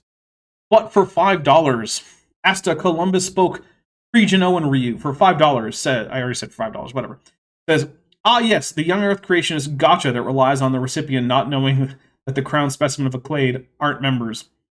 And then Stephen G. Klinar for $5 says, honest question for former young Earth creationists. Did this guy not sound like a complete pack-led when you were a believer? No, he didn't. He sounded smart when I was a young Earth creationist. Because I didn't know any better. And he said it with confidence, and sometimes he even used big words. Yep. So, both Bent and I were at one point in our lives unironic fans. Would pay $1,000 for, that's only going to get this big when you're all done. What's it going to do? Protect the house? Kent, people are not primarily purchasing dogs at this point for practical purposes, like protection or herding. Some people are, right? And you know what? More power to you. If the reason you're purchasing a purebred sheep herding dog is literally to herd sheep and that's what they've been bred for, then I get it. If you're purchasing a dachshund to go down and hunt weasels down in their burrows, I guess I get that too. I don't think you are, but I get it. From the burglars. Now, Jan, your dog is a little more protection, right? Yeah. What's that dog weigh now? 80 pounds, German Shepherd. Yeah, now that, I can see a use for that. But a Chihuahua, I don't see any use for a Chihuahua. There's some reason to think that they were in part bred as basically like portable hot water bottles. Just drape a Chihuahua on your neck and now it's nice and warm. I mean, they are warm. But also, yeah, companionship. Sometimes people like to have other animals around that like them. Weird, I know. Maybe Ken's too much of a sociopath to understand the idea that it's nice to have someone who likes you. Yeah. Stephen G. Klinert, who's been a member for 2 months, is at the tetrapod level, says, just keep the dog away from Christy Gnome. Yeah, oh my goodness. We're not going to get too far into that, because this is probably already going to be demonetized, because all my streams are demonetized, initially at least. But yeah, Christy Gnome, the governor of South Dakota, put in her book that she then, and later released as a excerpt from her book, a story about her killing her 14-month-old dog by shooting it in a gravel pit. And then later on that day, she grabbed a random goat that she didn't like and killed it too in the same gravel pit. But it's okay, because the day that this broke and became a controversy, she was like, y'all just don't get it. Sometimes we have to do what we have to do on a farm. We just killed 3 horses yesterday. Oh my God. It's like, dude, you're not helping. Even if you had to euthanize the horses and no one would disagree, the optics. That doesn't help at all. Not helping. Joshua Geese for $20 says, here's chipping in for another tutu. Thank you very much. That might get us close. And Asta Columbus spoke Prigino and Ryu for $5 says, Kent being mean to Chihuahuas should trigger casual bigotry on Bingo, to be honest, with how egregious and annoying it is. Agreed. Yeah, I can't really disagree there. And then Carrie Bronson for $10 says, would you mind describing the pack lead to a non-Trekkie? A coworker was compared to one, and I'd like to know what to expect. So the pack leads are a species that started in Star Trek The Next Generation. They were further fleshed out in Lower Decks. And basically they are relatively dim-witted, but they're also sort of like cunning. And so they speak in very simple, almost always present tense, simple present sentences. The classic ones are like, we are pack-leads. We look for things to make us go. You are smart. You can help us go. And they're also devious little bastards who tried to like sabotage the Enterprise so they could steal bits from it and stuff. And in Lower Decks, they actually become a fairly major antagonist that actually causes a lot of trouble, in part because everyone underestimated them. So, And then also, fits of textbooks contain all evidence rage. Just get to the membership, and it went to Quiet Fern 1027 or 1027, if you will. Take a drink for that. And that puts us only $9 away. But it also means that it is now 8:01, and so it is time to start ramping up. So, Bent, do you have anything coming up that you want to tell people about? Yeah, I'm going to be on Top Hats Off tomorrow. Power Rangers Jungle Beasts. Yes, that is going to be at 6 It's going to be Pacific. a lot of... I think it's at 6 Pacific. Yep, 6 Pacific, 9 Eastern. Pacific time. Specific. For $2, Prixie Dapper Dinosaur is a linguist purple with their 5th super chat. Thank you so much, says, dogs are companions humans don't deserve. Yeah, largely true. Which only puts us 7 away. So, if anyone really wants to see Bent in this tutu, that's all it takes. So yeah, that's tomorrow. Let's take a look at what we got. You're always welcome. That was the sign that hung outside the motel that my family had owned. Sorry. I don't know what just happened. Oh, now I do. Yeah, it's because I had a YouTube window up. And because I had to restart because the browser crashed, it just auto-played. So thanks. Oh. Thanks. All right, so what's coming up on the channel? So let's take a look. You already heard about Wednesday. On Thursday, the ad hominid arguments coming. So Jennifer Hall Rivera is going to badly misunderstand hominids generally. That is going to be at noon Pacific, 3 p.m. Eastern on Thursday. Then on Saturday, Dapper Reacts should be back. I'm going to be doing more about Dr. What's his name? Thomas Kindell, I think. Thomas Kindell is going to be telling us more about why dinosaurs just can't be millions of years old. Just not possible. Mm-hmm. Right. And then next week, it is going to be Kent with Bent. And chances are, no tutu. So, came close. Couldn't quite get there. So with that, everybody, thank you so much for watching. I really appreciate it. Have a wonderful, safe rest of your week. I hope to see $2 from MBZ, and then $7 from Chris McDaniel, and $9.99. So Ben, looks like you're wearing the tutu after all. All right. So first, MBZ for $2 says, thanks for another good stream. Have a good night. Thank you. Chris McDaniel for $7 says, there you go. And then for $9.99, Rosina Anthropocene Catastrophe Keller says, tutus and Baja Blast. Nice. Ben, we have to get you some Baja Blast for next week. I know. We really do. Yeah, we do. I was actually going to get some for this week and I forgot. Oh, yeah, I was going to surprise everyone. There you go. It's okay. All right, everybody. I hope to see all of you on Wednesday, although I know I won't, but at least Thursday. Show up for Thursday. All right, bye, everybody. Bye. Hey, before you leave, I just want to take a second to thank my patrons and channel members, especially those pledging $20 or above. Benthoven, Thoravara, Tapioca Weasel, Whispers, Eleron Teller, Horseflesh, Ian Chen, Kelvin Brostek Van Manen, Landon Knoll, Mabdy Babdy, Sphincter of Doom, Wallace, John Ackerman, Ita V, and Strawberry Vein. It's because of my channel members and patrons whom you're seeing on screen that this channel can stay afloat. Without you, it would all shut down. If you want to join the team, there's a link to join the channel below this video, and there's a link to join the Patreon in the description. On the Patreon, you can get a 10% discount for pledging annually, and either way, you get early access to virtually all of my scripted videos, often 3 to 5 months before they come out for the general public. Thanks for watching.